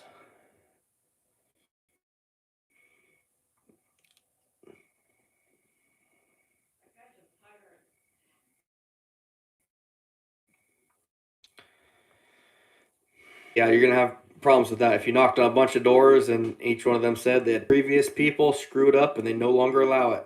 That's right. And that's the same with deer hunting and anything else. Someone goes in and does something stupid and it's going to cost you your rights. So it's tough. It is tough, man. Absolutely. See some fellow wildlife control services out there too. I do a little bit of that on the side during the off months for sure.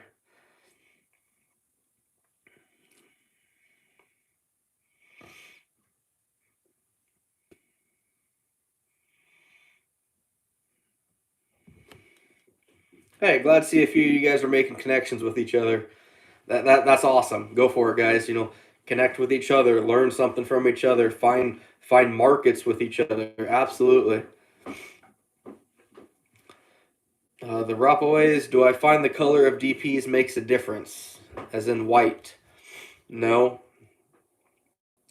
For me, where I'm at, if you've watched my videos, a lot of my stuff is right in the road ditches. I mean, right close to the road. I don't want to get any more eyes on my stuff than I already do. I mean, there's several spots where I have coon literally half of their catch circle or crop circle is in the road. Uh, and that's just something I'm comfortable with. A lot of people aren't. But I think if you put that DP in the trail, in my opinion, wait, I think we're good. Can someone message me and say something if we're on right now? It's kind of throwing me for a loop here on the screen.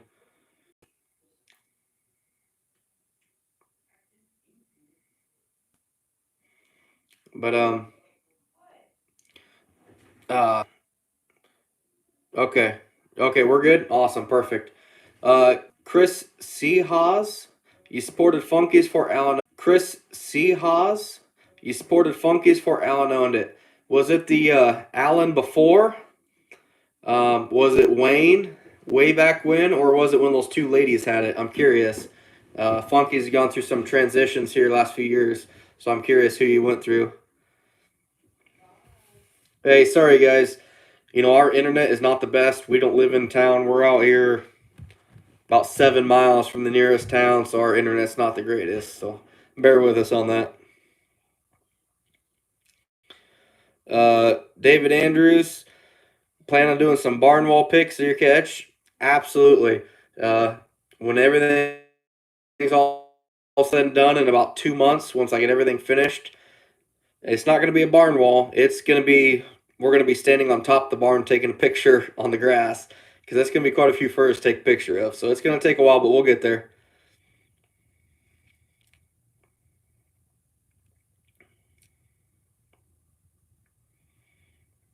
Hey, Greg, absolutely. Yeah, if you hunt and trapped a small farm and, the owners aren't doing so well financially, absolutely. I give them something in return. Uh, like a lot, trapping, I don't do a lot of private ground, but when we deer hunt with my family, all of our landowners, they're getting some jerky or gift baskets or something. Absolutely. Return the favor to them. Give them something in return, whether it's a $10 gift card to Casey's or Hy-Vee or Walmart or something like that. Do it. Absolutely. Chris Wayne, I'll tell you what, then you'll know what I'm talking about here, Chris. I still have it. I gotta find it, but some of the traps I bought after Wayne passed, I still have the shipping label going to Wayne at Funky's at State Center. I have a label of that in my shop. It was in my old shop a few years ago, and I know I brought it here to this new one, but I haven't found it yet. But I want to put it on my wall just to honor him. He was a great dude. When I saw him, I was really young, and he helped me kind of. I got to pick his brain a little bit. He was a great dude, and he's definitely missed in the trapping community here in Central Iowa.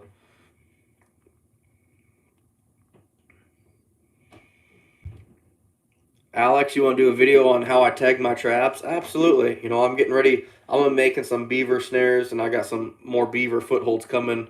Absolutely. I'll show you a little bit of how I tag. I'm gonna do some modifying of traps and stuff like that. I've got plenty of stuff I can show during the off season if you guys want. There's all kinds of stuff out there.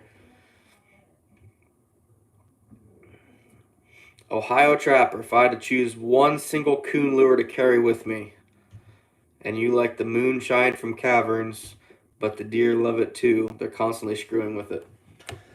Ohio Trapper, all I'm using is dry cat food in all my dog proofs. The cheapest, biggest bag that I can find of cat food. Generally, it's like the gourmet something or another cat food, 40 pounds for $30 or something like that.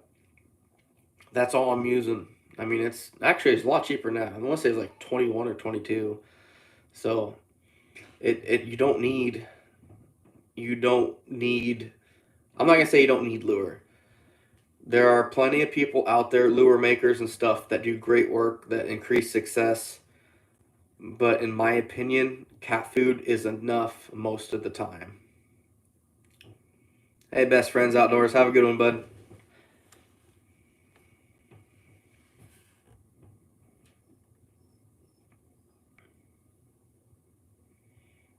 Yeah, Bill, sorry, you're right. Casey's and Hy-Vee are places here in Iowa. A lot of people might not know where that's from.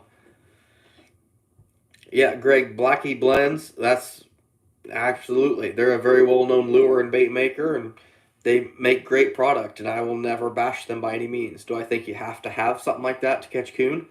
No, I don't. Will it increase your odds? Yeah, it probably would. Absolutely.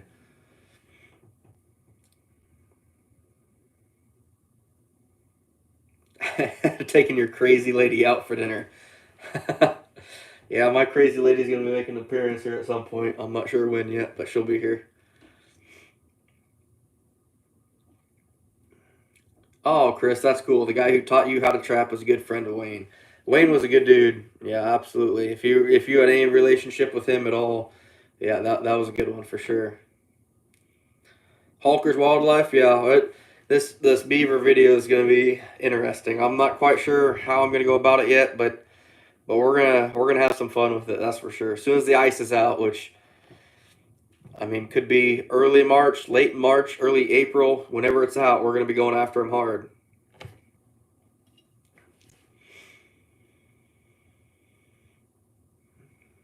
Absolutely, Greg. Yeah, Wayne was a good dude.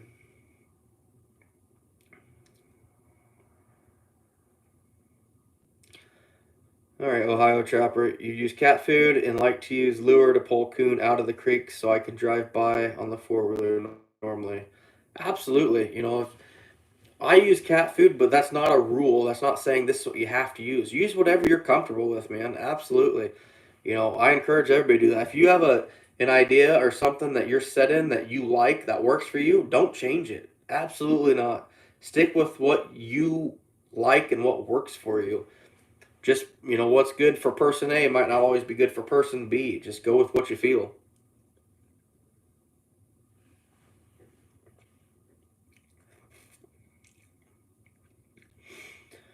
Log that someone died in PA and their traps are still being found.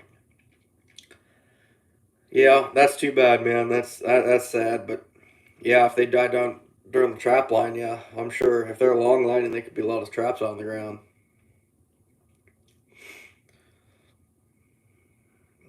There you go, Ryan. Yeah, you trap private property, and you always respect your landowner's wishes, and you gotta treat them with respect.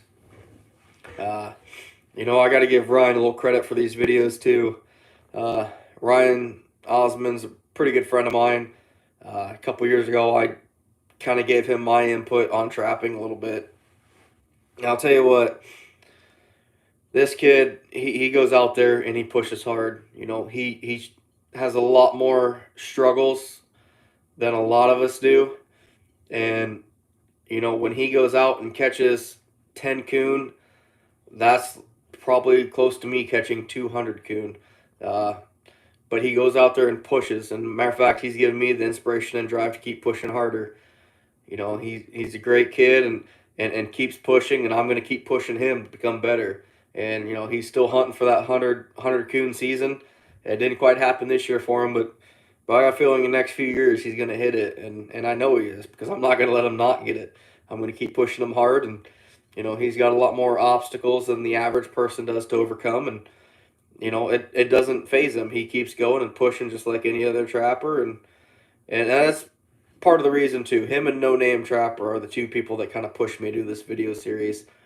Uh, with Ryan having the issues he does, and No Name kind of pushing me here at the end. And those are two of the people that really motivated me to do this. That I kind of learned that. How do I say it? That I could offer help to some people that are kind of new at this. and I'm pushing them. I'm pushing them hard, and they're doing good. Like No Name, he's he hit 100 coon this year without too much of a trouble, but next year I'm going to push him. He's going to be 200 to 300. Absolutely, I'm going to keep pushing him hard. It is what it is. Absolutely, Greg. Yeah, go with what works. Don't change if that works for you. Oh, there she is. Hey, crazy lady, do you want to say hi? What? Do you want to say hi? Did you just call me the crazy? I did not call you the crazy lady. Come on, say hi. We got the crazy lady, or my wife that puts up with all my bullshit, basically. And our two muttleys. So she's the founding member of this family. She's the heart and soul of it, whether she admits it or not. But she's the one that puts up with me for that 3 months, which turns into 5 or 6 months.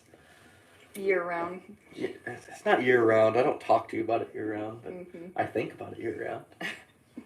But she definitely puts up with me, so it's always good to have a wife in your corner who supports you, at least in public view, and doesn't hit you when nobody's looking. So, but I appreciate her for the most part. Sometimes she wants to slap me across the face about now, but I've earned it. So, but I love her nonetheless, even if she wants to hit me. But no, I wanted to hit you when everyone at work talked about your video of calling me the crazy lady. Yeah, she had at work the other day. Today, actually, it was today. Some of her coworkers watched the video and like, oh, you're the crazy lady, and she got so embarrassed at work, which it's okay. We love you anyway. Yeah. You can be crazy and holler at me for dinner. Nah, for real though, she does put up with a lot. So she's got the kids all the time when I'm not around, and she's definitely the backbone of the family. So I love her regardless. You put up with me. Well, you put up with me, that's for sure. All right, have fun. All right, love you. Love you too. There you go, crazy lady for you guys. I don't appreciate that. We'll find a new name. Yeah. Crazier lady? No. I'm in so much trouble. That's all right. Share another Justin story? I can come. No, you don't have to share any more stories. I'm sure you got several. I'll think on it. Don't think on it. Just go do you. Oh, shoot. Oh. No, crazy lady for you there, everybody. Great gal. Great kisser, too.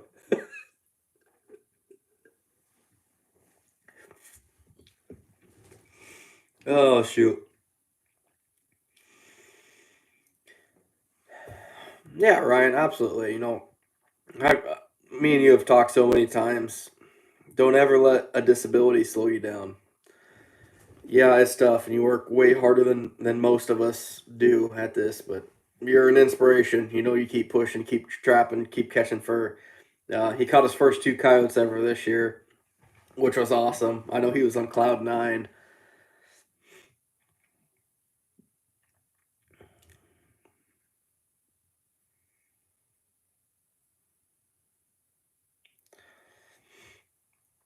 Dredger 9, pretty cool. I'm not a popular guy by any means. I'm just a local trapper that's out to catch fur. Hey, Tanya Swan, love the videos and help you learn a lot this season in Iowa. Good. That's the whole purpose of these guys. I mean, everybody, the whole purpose of this series was to learn. I wanted to share with you guys what taken me a few years to learn. I've got so many DVDs and videos, and I've been very fortunate enough to be able to pick the brains of what I would call some of the very best in Iowa. Not the self-proclaimed very best, but the very best people that you don't know about. The general public doesn't know about. The guys that are catching 2,000 coon that nobody's heard of. I got to give a buddy of mine, I won't say his name on here, but A few years ago, I went to a trapping convention. I was a nobody. I knew nobody at trapping conventions, and I would just show up, get a hotel for a couple days, go to demos, learn stuff, and buy equipment. But a few years ago, this I was outside the hotel the first night, sitting there having a beer, having a cigarette back when I smoked, and I was sitting there, and this family pulled up, and this guy named John, that's the only name I'll give you, he saw that I was wearing a fur harvester shirt and started talking to him a little bit, and we hit it off. I mean, just talk about trapping. Of course, anybody that traps, they want to talk about trapping. But I didn't think much of it. Went to convention the next day. I went back to the hotel room, and the hotel phone rang, which was weird because I had a cell phone, and it was him amongst a bunch of other what I would call like basically legend trappers that are guys that go out and catch all kinds of numbers of different species. They kind of had a little powwow on Friday night of convention, and he called me at the hotel room to tell me to come back to the convention to sit down and hang out with them. And I went, and I'll tell you what, I was like a sponge. I learned so much in such a short amount of time. I wish I had a pen and paper because the amount of knowledge that was there at conventions, uh, it was insane. Even just sitting around the fire with some of the local guys, uh, Jamie, Wayne. I mean, some of these guys were just, it was amazing at the knowledge that they had. And I'll never be able to give enough thanks for what I've learned from these guys, especially John over the years. But now I've gotten in a connection with these guys, and I see them every year at convention, and I get to pick their brains, and it's amazing. And I encourage you guys to go to your state convention, if not the national one here in Spencer. I'll be there, uh, for the whole time, probably from Tuesday on, helping set stuff up. But it's a great time. You'll learn so much. There's so much knowledge, not just at the demos, but amongst people talking amongst themselves in the aisles shopping. You would be surprised that people just, if you overhear a conversation about what worked for somebody for coyotes, or I did this for coon with success, and it's unreal the amount of knowledge that's at these things. Oh shoot, now I'm so far behind on here. She who must be obeyed is my wife's name. Yeah, I give my wife a lot of crap, but no joke, she is definitely a super mom. She has a full-time job. When I'm out trapping, she's taking care of the kids, and she's going to school full-time on the side. So, I mean, I can't give her enough props. I do as much as I can, especially when that season's over, trying to get as much of the house chores done as I can. Uh, but it's tough. She's definitely a super mom, and I can't give her enough credit. It's good to have that kind of tandem work together relationship. And I do as much as I can for her, and she supports me as much as I do, so I cannot complain one bit.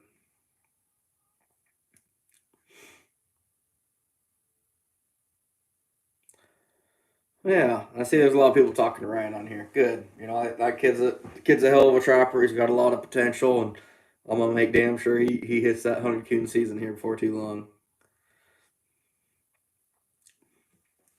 Hey Tyler, that beaver video. As soon as we get ice out, man, it could be anywhere from a month from now to 8 weeks from now. It just depends. Our season goes till April 15th. But generally, I'd say the ice is out the end of March, the 1st of April. Just depends.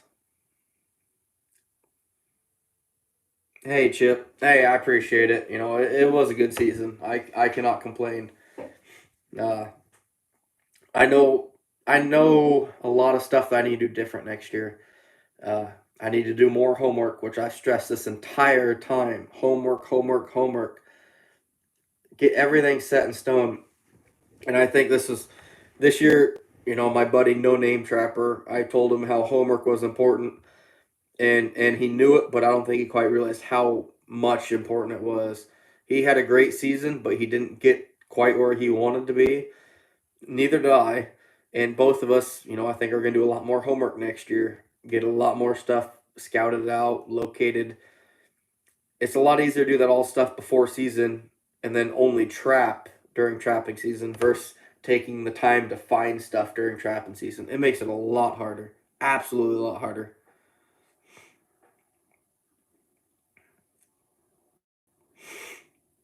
Ohio Trapper doing some bow fishing.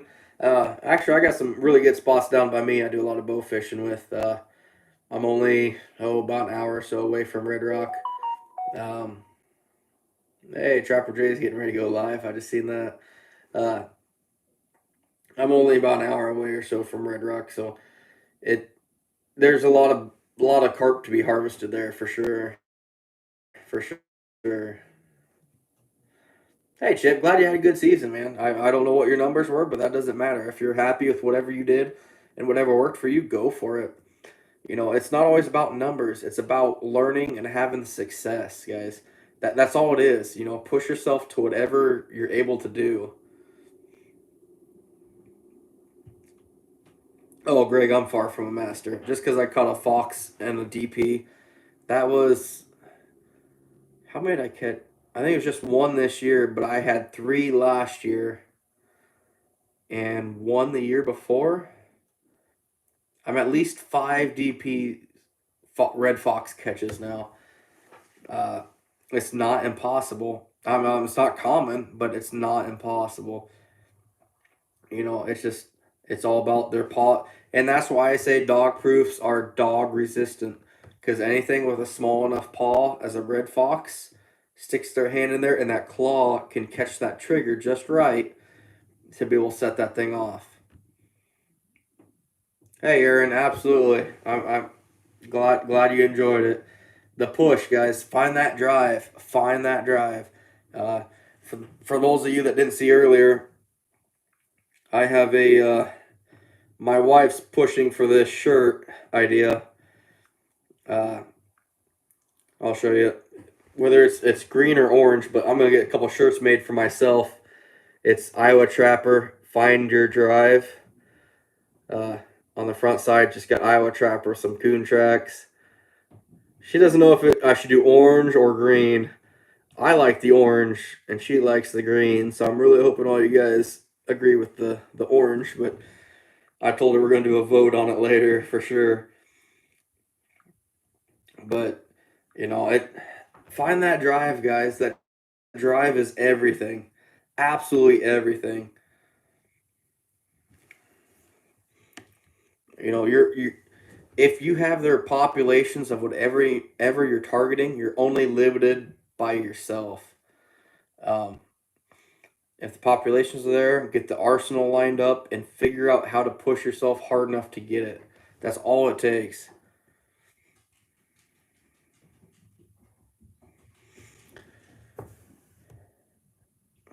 Hey, Eli, absolutely. If I'm part of a group called Iowa Trappers Midwest Heritage or Midwest Traditions. I'm sorry.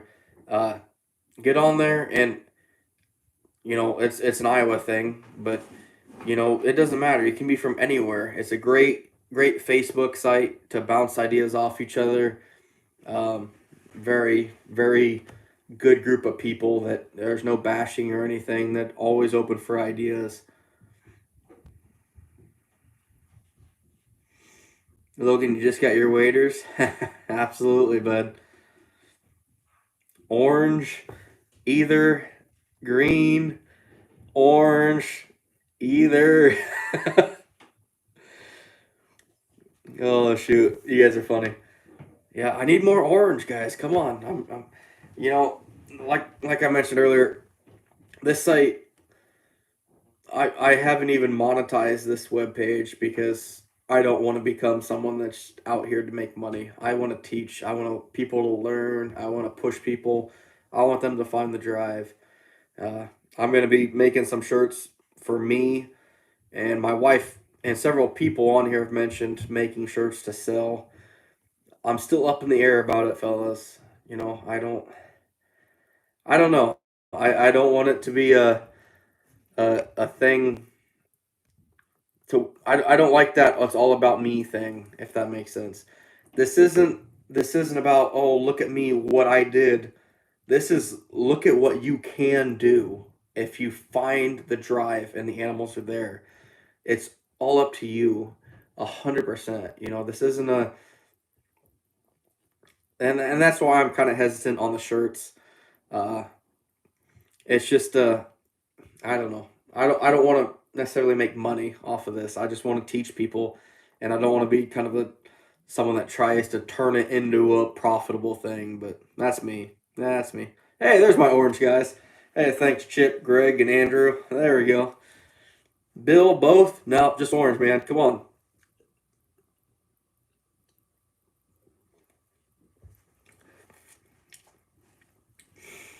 Ohio Trapper. The absolute worst thing about trapping is having to work during trapping season.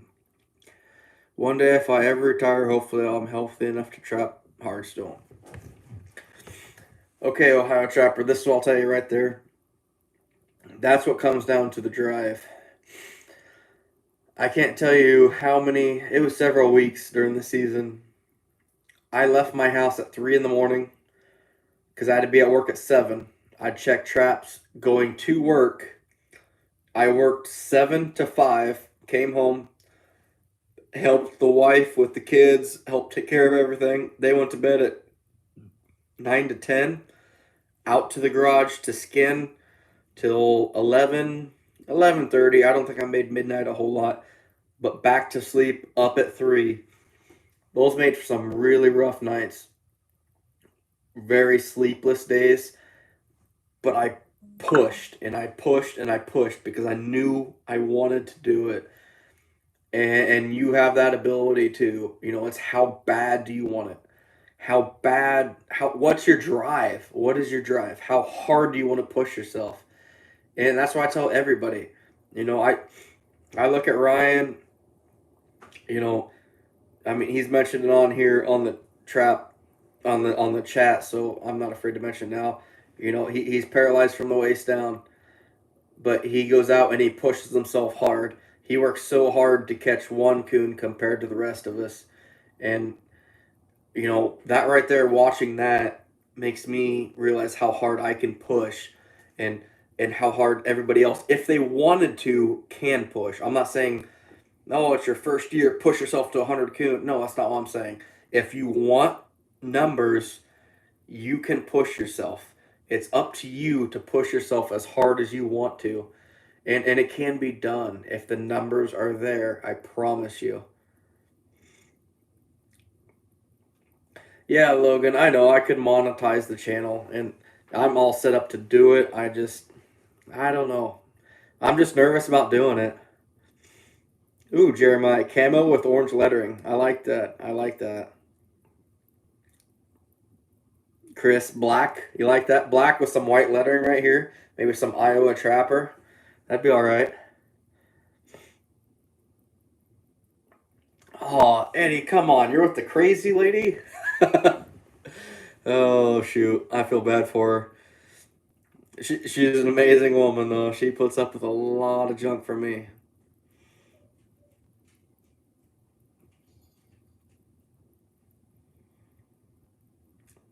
Oh, Ohio Trapper. Yeah, you're getting up early. Yeah. Yeah, absolutely. Then you know what I'm talking about, Ohio Trapper. If you're getting up early at 3:30, go run traps before work, you know what I'm talking about. It's up to the individual person of what their goal is and what they want to accomplish. I how do I say this? Yeah, I went for 1,000 coon this year, but for other people that goal might be 100. And they need to do what it takes to hit that 100, push themselves to it. And when they hit that 100 goal, absolutely, congratulations. This is not uh, oh, that's nothing. I hit 1,000. That's not it at all, guys. This is, you hit your goal. Like I said earlier, if I'm 70 some years old and I go out and catch 10 coon and a mink or something like that, that's going to be a hell of an accomplishment for me. I'm going to be tickled with that. because that's going to be huge. Chances of that happening are pretty slim, but that'll be at that age for me. That would be a huge accomplishment. It's not about the numbers; it's about pushing yourself to achieve whatever goal it is you have. Greg, yeah, you we probably would be good friends, but especially if you like a few drinks once in a while.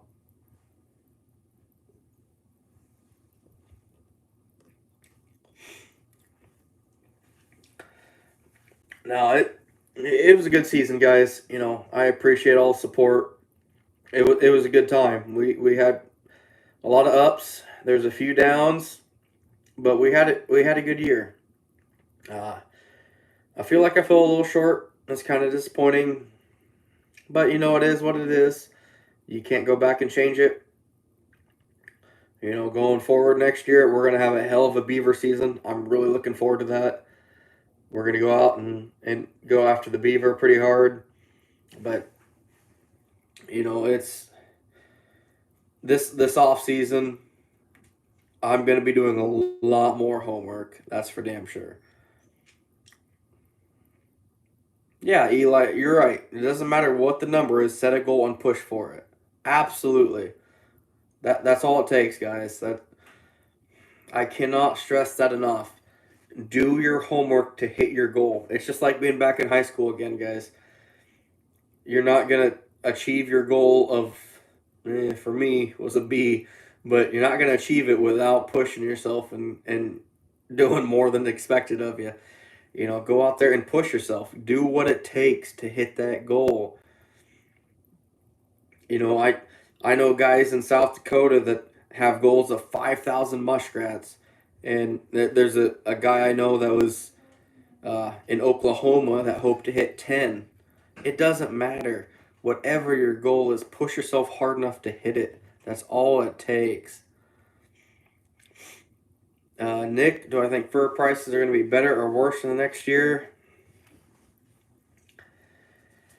Oh boy.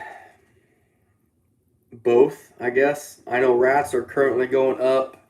Coyotes are dropping a little bit. Coon are staying about the same right now. Fox are dropping a little bit. Uh, it's just rough. I mean, it's just a rough time right now. But eventually, I personally believe they're going to get a little better. Are they going to be great? No, but they're going to get a little better.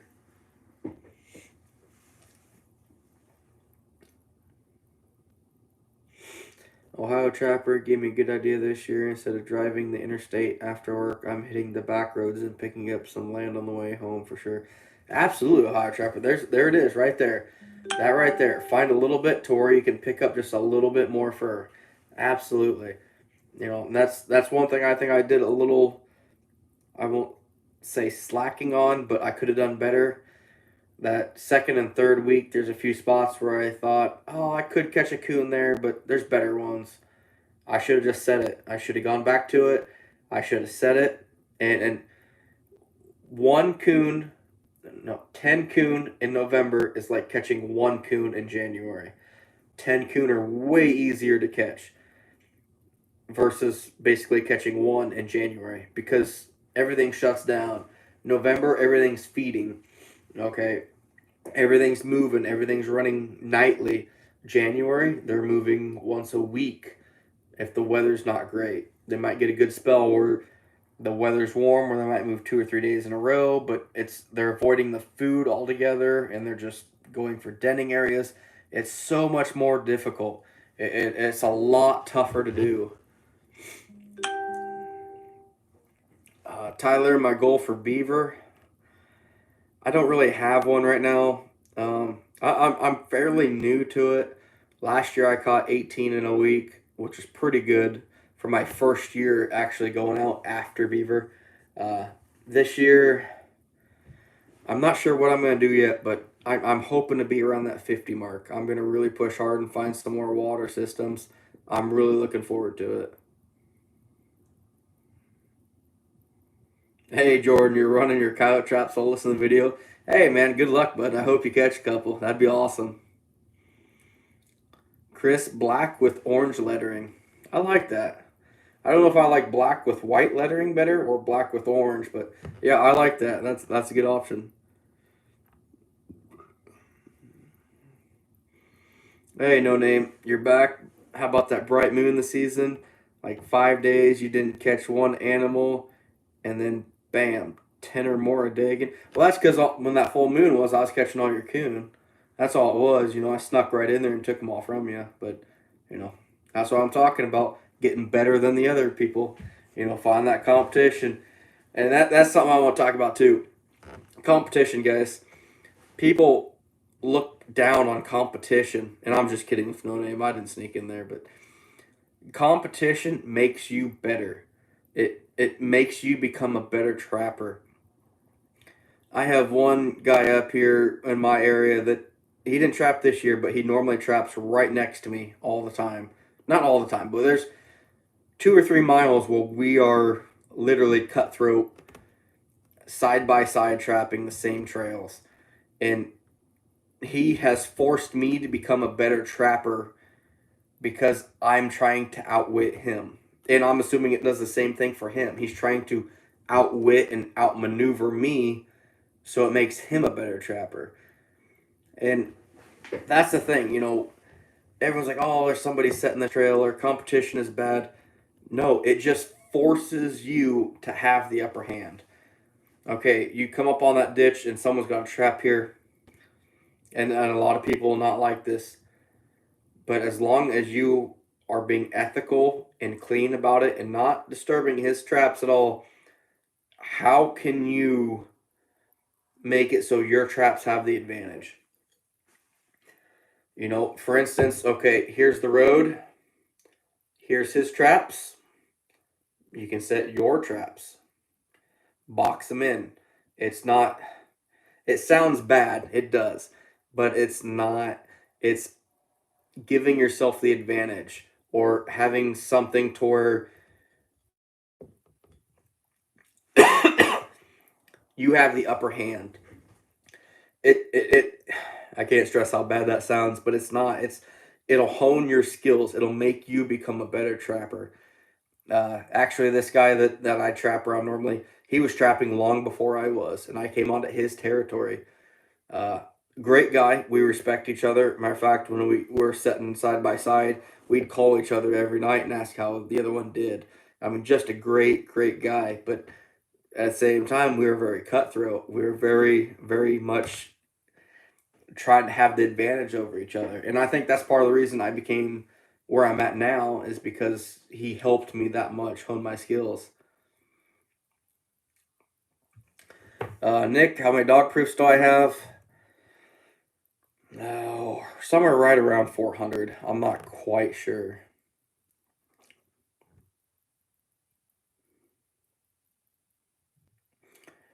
Do you see your timber coon staying blue longer into November? All right, Blake. Here's the issue with that. Um, I strongly disagree with most of your fur buyers saying wait till Thanksgiving. I'm going to do a series on this next year. I didn't do it this year, and I should have. On our opening day, when we catch coon, I'm going to skin one out, and I'm going to flush it, and I'm going to show you how prime a 3X coon or better is. Your 2X coon and down, yes, they need some work. They're pretty blue yet. But your 3X and coon on our opening day in Iowa, the first Saturday in November, which this coming year is November 6th. Yes, I've already looked into it. Is still pretty prime. I would say it's a 7 out of 10 as far as quality. Is it perfect? No, but it's far from what the fur buyers tell you is too early. Uh, it's still a great coon. It's still very, very profitable. Uh, you could not tell that coon from a coon that was caught 2 weeks later on average. Um, and a lot of people probably disagree with me on that, but I've done it enough to know the difference, and I've seen it. Yes, your 2X and smaller coon, they're looking pretty slate, pretty blue yet, but it's not as bad as what they're looking.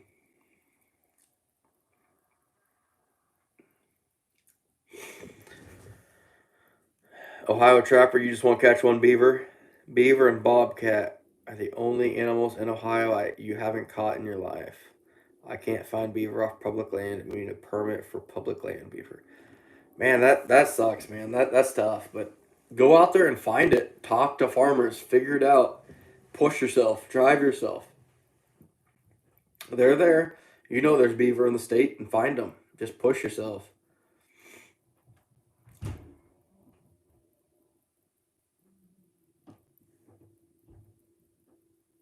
There's a big thunk upstairs. I'm not sure what happened up there.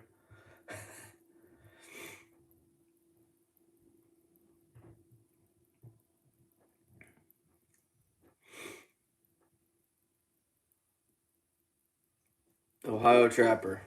Hey, yeah, tell you what, go ahead and add me too. It just Iowa Trapper on Facebook. I'd be happy to talk with you guys a little more on that.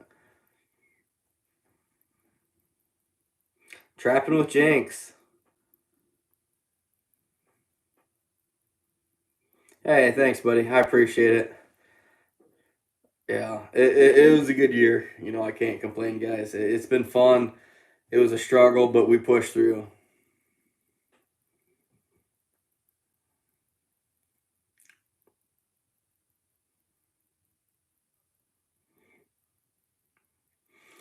Logan and PA. You can't road traps your goals, get permission from 10 people.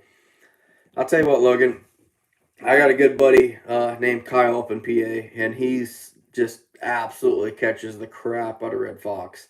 Caught a few coyotes this year too, and I've seen videos where he's busting his butt.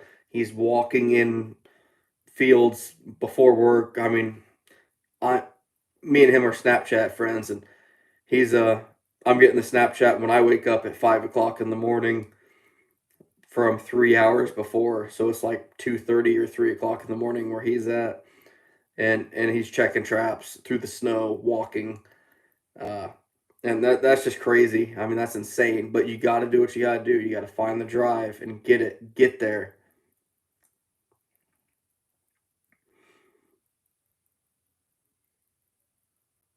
Greg, Ohio Trapper, glad you guys made a connection, man. That's awesome. I hope you guys, talk and figure things out amongst yourselves. You're right, Tyler. Farmers don't like beaver very much. Talk to the county or the waste department. There's always beaver issues somewhere. There's always issues with them. Just find them, work them out. Figure out how you can get onto property. There's always ways to get onto the ground.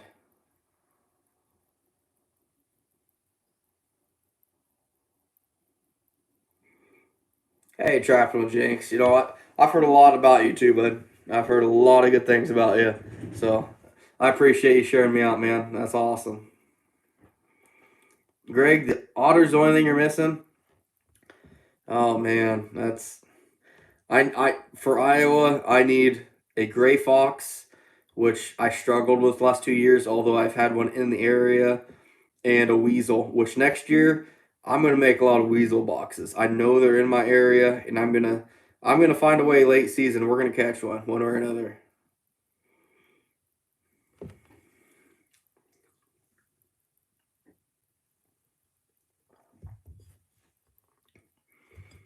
Third rum and coke gun, man. That's rough. Hey, Dredger, yeah. Who cares about smoking cheese? Hang out with me. No, I appreciate you guys stopping by tonight. I just wanted to recap the season a little bit, talk about what's in store for later. We're gonna be going after Beaver later. After that, we're gonna be having some off season topics. I haven't decided what yet. Probably do some trap modification. I'm gonna show you guys how I make my own pogo anchors, my own snares, and I'm gonna show you guys more into the homework of what goes on before season, because I truly believe how much work a person does pre-season is what determines if their season's a success or failure in their own eyes. I thought I did enough homework this year, and I came up a little bit short, and now I realize how much more homework I need to do.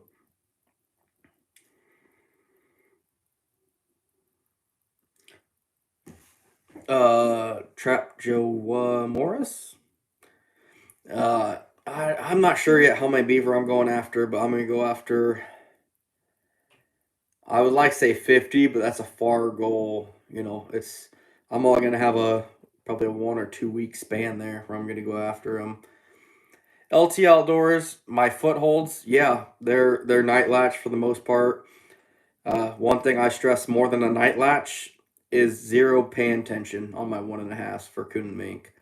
They're basically a free falling pan, and that's something that's very important to me.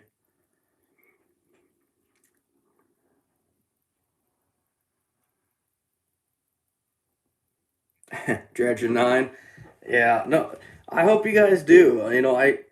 I love that you guys are watching. I hope you guys have a good time. Uh, I'm trying to show you what the blue collar trapping is like. I'm not monetizing YouTube right now. I'm not selling any apparel right now because I want to really stress on just teaching people what I know, which might not always be the best, but it's the teaching wasn't always an option. People used to keep it so hush hush and never share what they know. And that to me, that's ridiculous. Share it out there. I've shown you the good and the bad and the ugly. I showed you guys my truck breaking down. I was struggling for a while.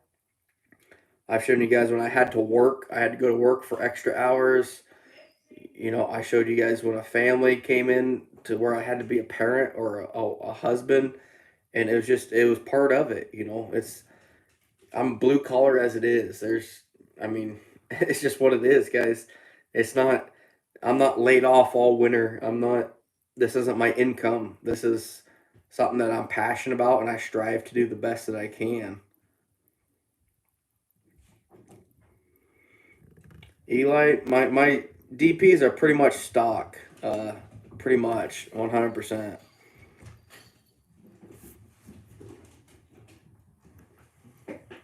Wow, Mama Bear's out and running. Um, my swivels on the DPs, yeah, they're pretty much stock. LT, I don't have any night lashing videos, but I plan to make some. Remind me, message me on Iowa Trapper on Facebook, and I'll remember to do some this summer.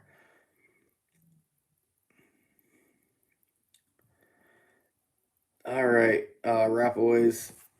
So a pogo anchor is basically a 2-inch fender washer on the end of a cable. You drive the washer in sideways. You pull up on the cable, and it flattens out under the ground. Uh, Amazing anchoring system, in my opinion.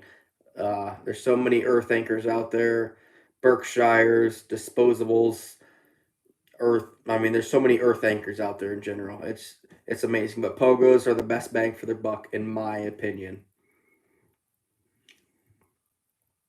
Hey Scott, thanks. I appreciate it. I'm glad you enjoyed watching.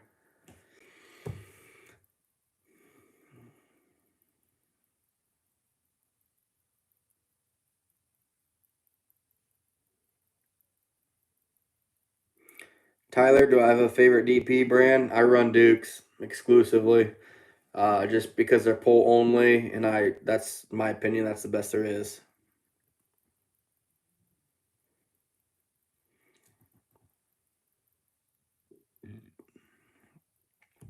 LT, no, I don't have an Instagram. Sorry, man. Be honest with you, I couldn't even tell you hardly what that is. I have heard of it quite a bit, but I'm pretty old school for my age, I guess. Nah, yeah, I don't have that type of stuff. I got a Facebook, and that's about it. If you would have asked me a few years ago, all I had was a MySpace, which I'm sure some of you guys know how old that is. Hey, Ohio Trapper. Hey, thanks for taking along tonight. It was good. Glad you had a good time, and hopefully we can touch again base here before too long. It was fun, bud.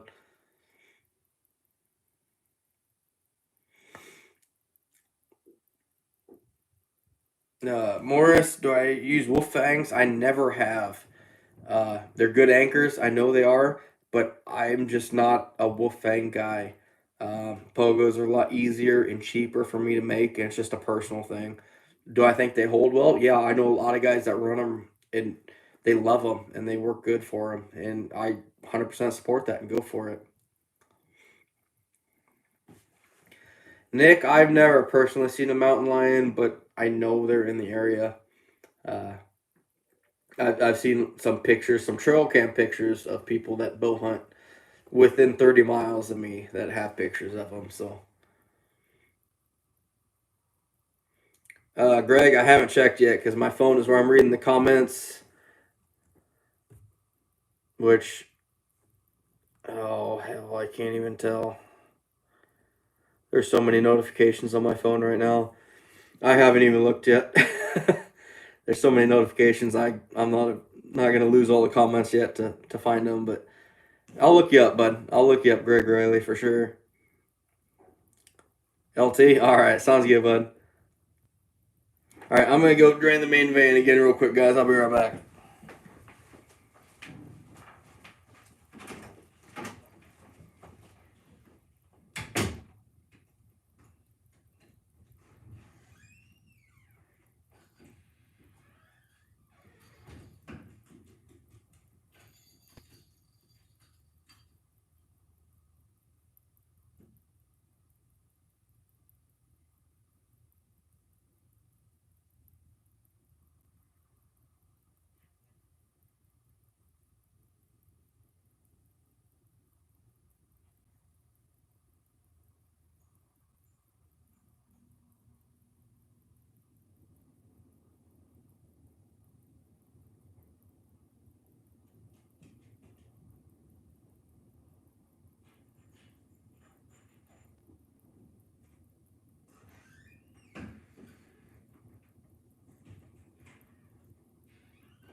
Hold outside, honey. No, Dixie. Come on.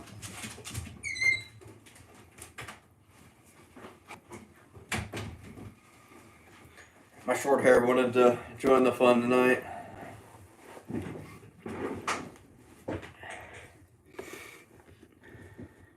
Oh. Greg, lightweight? Shit. This is my third rum and coke, so it's been a long night already. Yeah, Morris, absolutely. I use a file to night latch if I do it. In my opinion, the zero pan tension is more important. I think that optimizes your coon and mink a lot better than actually the night latch does. The night latch will help you, if visibility is light, you can hear that click and know it's set right. But in my opinion, that okay, if here's your jaws and your pan is set up a little higher, when they step on that creep, even if the tip of the pan is even I don't know, a quarter inch, I think you're better off having the zero pan tension because that coon is going from toes to pad on the pan in that short distance. That is setting his foot in there versus that night latch, which is literally they're stepping down and going snap and they're catching them literally by the toes. Versus if you set that pan up higher, it's got a little creep to it. So when they hit it, they're going bam. And I think, in my opinion, that's more important. And you may very well disagree with that, and that's fine. Do whatever works for you. But yeah, when I night latch stuff, I use a file. But when I'm night latching that pan, it's still up at a slight angle when I notch that. So it's still got that creep to where it actually fires. Oh, LT, you got a mountain lion and a black bear in Wisconsin. That wouldn't surprise me, man. Absolutely not.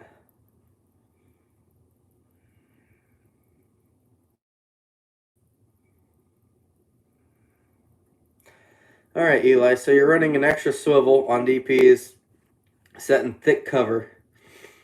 Okay, just out of curiosity, describe that to me a little bit better. But why are you setting in thick cover, and what are you setting on? What kind of trails? What kind of setup do you have there?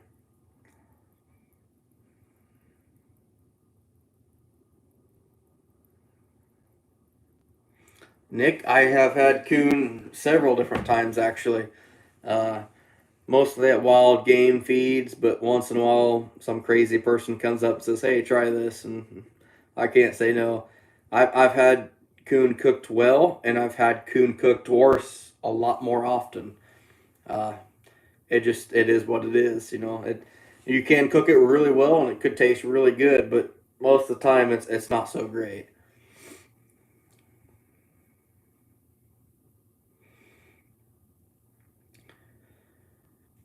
All right, Eli, you just created a channel for trapping, no videos yet. Any advice? Do you, man? That's all I can say. Um, do your thing and what you like to do. Don't don't change who you are or what you're targeting for anybody else. You know, I like I've said on here several times to people, I'm not much of a coyote guy. I'll catch a handful, half dozen, maybe at best a dozen a year, but that's not what I'm going after. I'm a coon trapper. That's who I am, and that's who I'm probably always going to be. Uh, but do your thing and trap what you want to.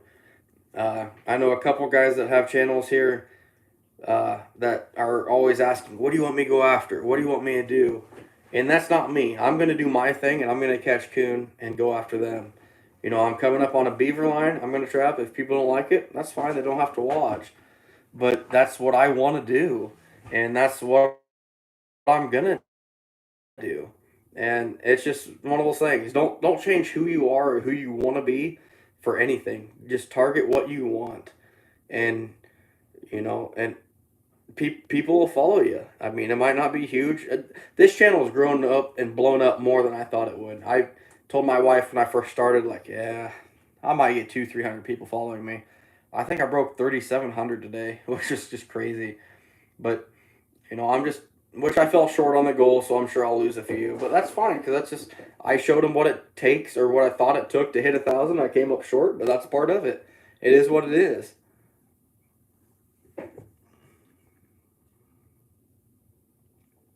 Chip, do I do any adjustment to my DPs? Uh, Very, very little, if anything. Um, yeah, big thing I worry about is the dog. The dog comes down to the trigger. This little latch where the little hook is, I make sure that's cleaned up really well. So when they pull, it triggers nice. I've had a few traps, especially ones with experience that I've had for 5 or 6 years. They start getting kind of gummed up after I dye them. I always make sure to work that trigger back and forth. Make sure that dog area is cleaned out in that little groove. Those to me are the main things, the important things to worry about.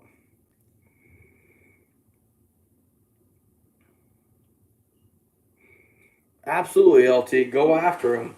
Go after the beaver, otter, coon, muskrat, mink, coyote. Get a bobcat. Go for it. Push yourself, man. Push. I cannot strive that enough. Push, push, push. And that's kind of the design my wife, who's graphic designer on the side in training, I guess, for school. But she made me a shirt design that says Iowa Trapper with a trap and find your drive. Find your drive. Find what pushes you. Absolutely do it.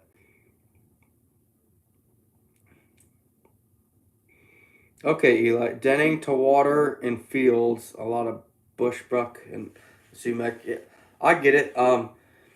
If I was in your shoes, I would set them on the water then. If it's in that thick and nasty of an area, I just soon catch them in the water. But that's my opinion. Go whatever you're comfortable with. But if it's that thick and nasty, I would set closer to the water.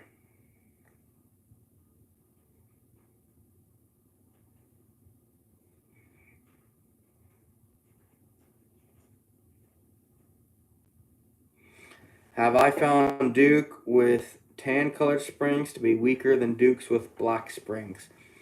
Um, Not really. Are you talking about the old Dukes that were just kind of a stainless, or the new Dukes that are powder coated? I know there's definitely a big difference between the traps. Oh, LT, you have to draw for a bobcat. That sucks, man. I'm sorry about that. That's tough. Okay, Chip. Yeah, out in Pennsylvania, man. I know some of the guys that catch a lot of reds out there. That's crazy.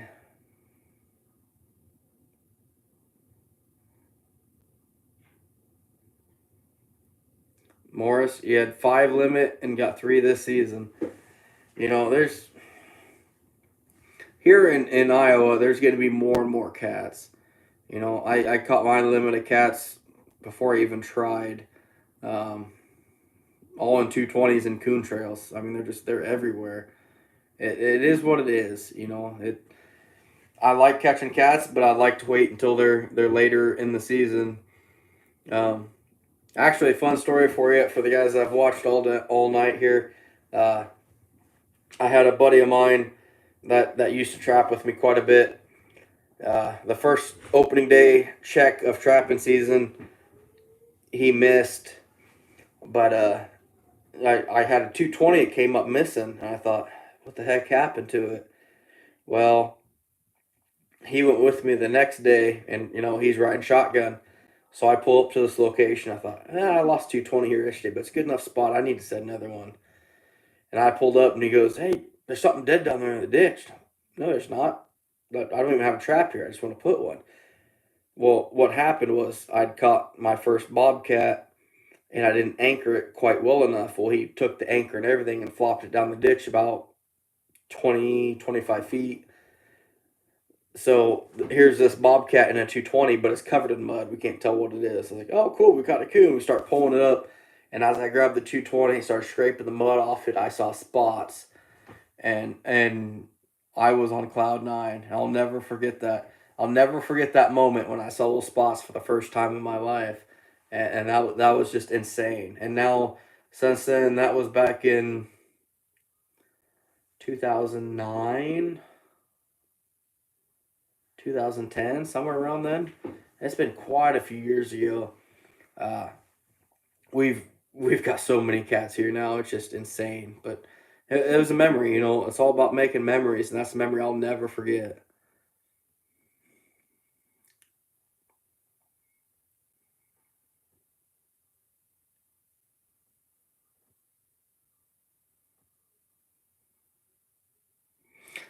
Yeah, Eli, I get it. Separating water from land trapping, absolutely. That waders suck. I wear hip boots everywhere just because I have several spots where I am in 2 to 3 feet at most of water.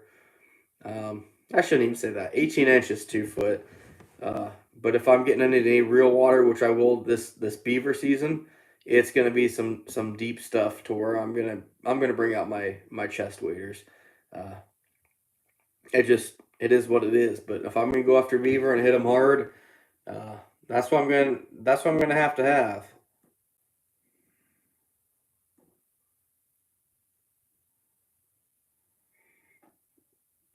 Hey, trap Shua Morris, your second year trapping, learn, man. Just learn, or woman. Just learn things. There's so much knowledge out there, and I suggest everybody goes out there and just picks up from it.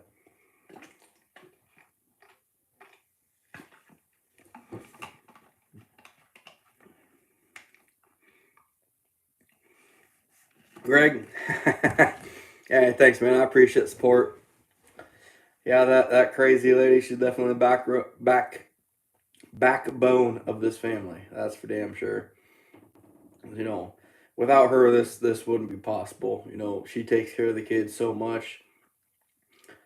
I can never repay her for all the stuff she's done for me. That's for damn sure. Eli, you're mainly on the river. Yeah, that's tough, man. That's tough trapping. Rivers are tough. They get deep quick. They're unpredictable. It's a challenge. It for sure is a challenge. LT, your mom hates it when you set traps in your room. I'm curious, LT. How old are you? I want to throw that out there. I'm curious now.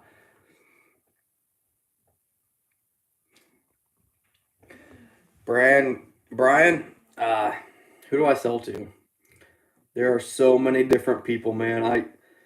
So many different markets. I've got fur going to primarily two main buyers, but I got several taxidermy markets, several markets for taxidermy, several for garments, people that actually make cats, gloves, things like that. There's a lot out there. I really suggest you do your homework and find what you got in your area. I think you'd be surprised at what's out there. There's a lot of options if you actually dig and find out the buyers, talk to your local fur buyer or your local taxidermist, figure out the markets. There's more than just fur. There's claws, there's Balcoms, there's skulls, everything you can think of. Greg, you're right. Absolutely. I'm very, very fortunate to be where I'm at.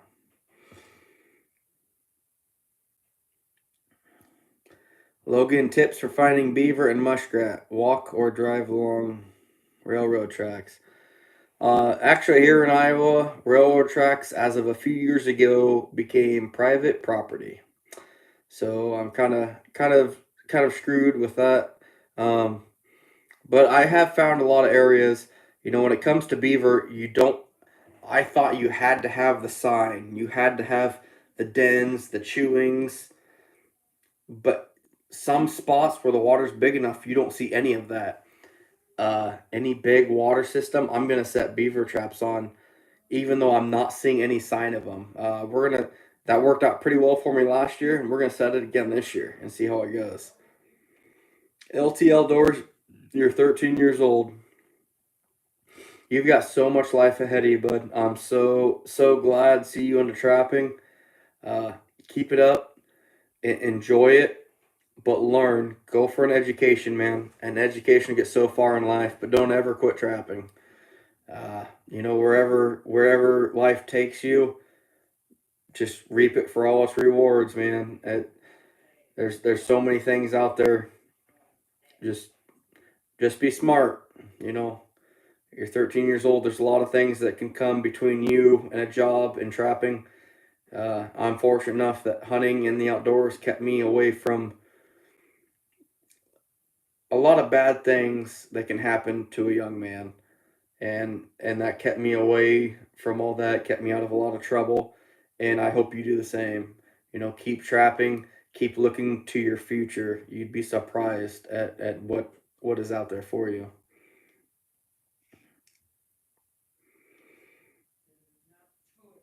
Yeah, Chip, enjoying not getting up at 4 a.m. Yeah, that's rough. That stuff's rough. Absolutely, Brian. Anytime. Any of you guys that have any issues or questions, message me on Iowa Trapper on Facebook. I'd be happy to help with any way I can. Uh, I've have several people message me, probably two or three a day now, and I love to touch base and help any way I can. Like I said, I'm busy with work and family and stuff, but happy to help out any way I can.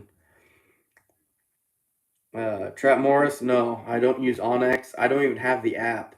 Uh, all my stuff is on handheld GPS. I use an eTrex Garmin. Oh, I can't think of what it is. It's a yellow one. It's one of the first ones, and that works great for me.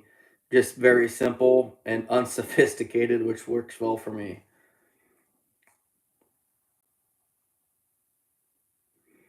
Eli, fill milk jugs with concrete and the wire easily drowned.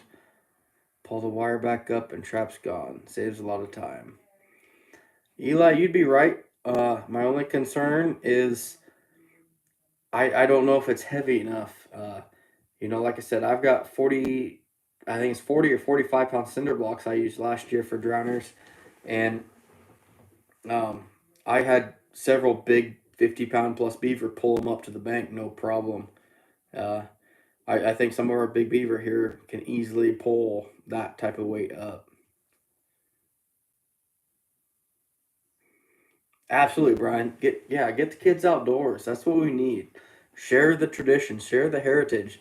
You know, as I said before, I took those kids out trapping earlier this year, and that was a huge thing. I was so happy. I took, I think it was like a 4 or 5 days where I took those kids trapping, which I was so happy. I was very happy to put my goal on hold.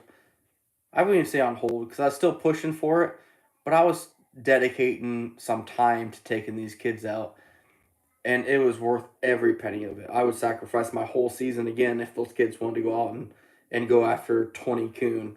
It was great. I love seeing that. We need to get the youth involved for sure.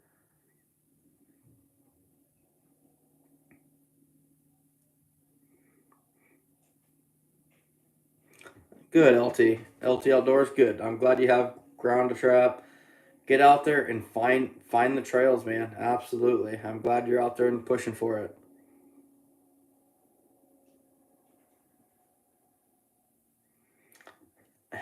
Brian, you have a bumper sticker that reads from FHA: Kids that trap don't mug little old ladies.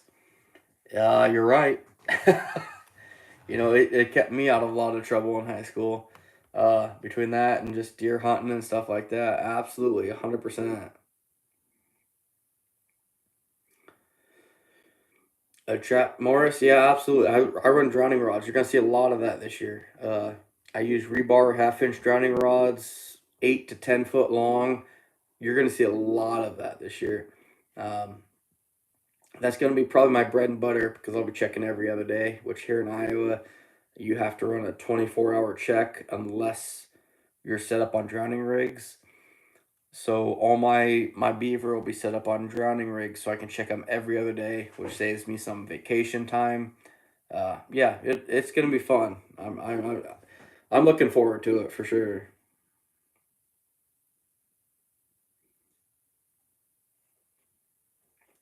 Logan Sullivan, you can't wait to drive so you can set tons of land. How old are you, man? There's a lot of young kids on this today. I'm happy to see that. We need some youth in this.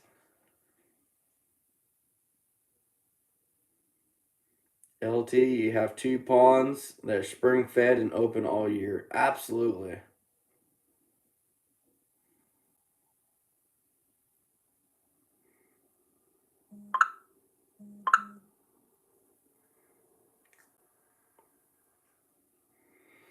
Tyler, yeah, railroad ties, absolutely. Trap Morris, absolutely. Have a good night, bud. You take care of yourself.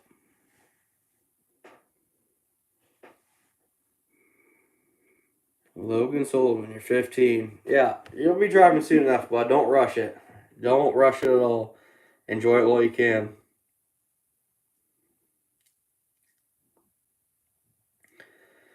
All right, guys. Well, I think the night's kind of winding down. I still got a little fur work to do in the garage, but I really hope all you guys, tune in later on. Uh, I'll touch base here. We'll be doing some work in the shop, but the big beaver line is going to be coming up pretty soon. Um, hope you guys hope you guys stay tuned to it. It's gonna be fun. I don't want to say 50 beaver yet, but on the inside that's kind of my goal. But boy, that would be an achievement. The best year I've ever had was 18 last year, but I've learned a lot, picked the brains of a lot of people, and I'm looking forward to it. I learned what to look for a lot this last year, and I'm always growing, always learning, and always pushing forward. So I'm looking forward to it, and we'll see what happens. Eli use the same GPS. Absolutely, yeah. That yellow Garmin E-Trek is just dynamite. It works perfect.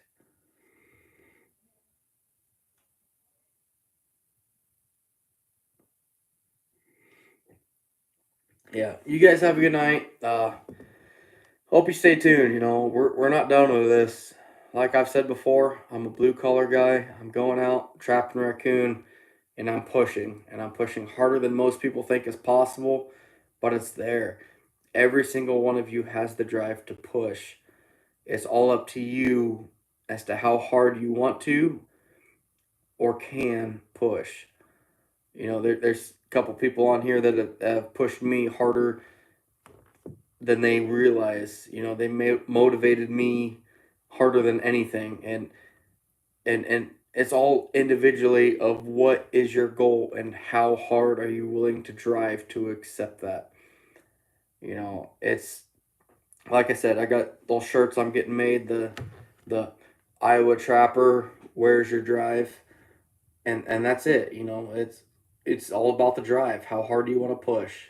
And that's what it takes.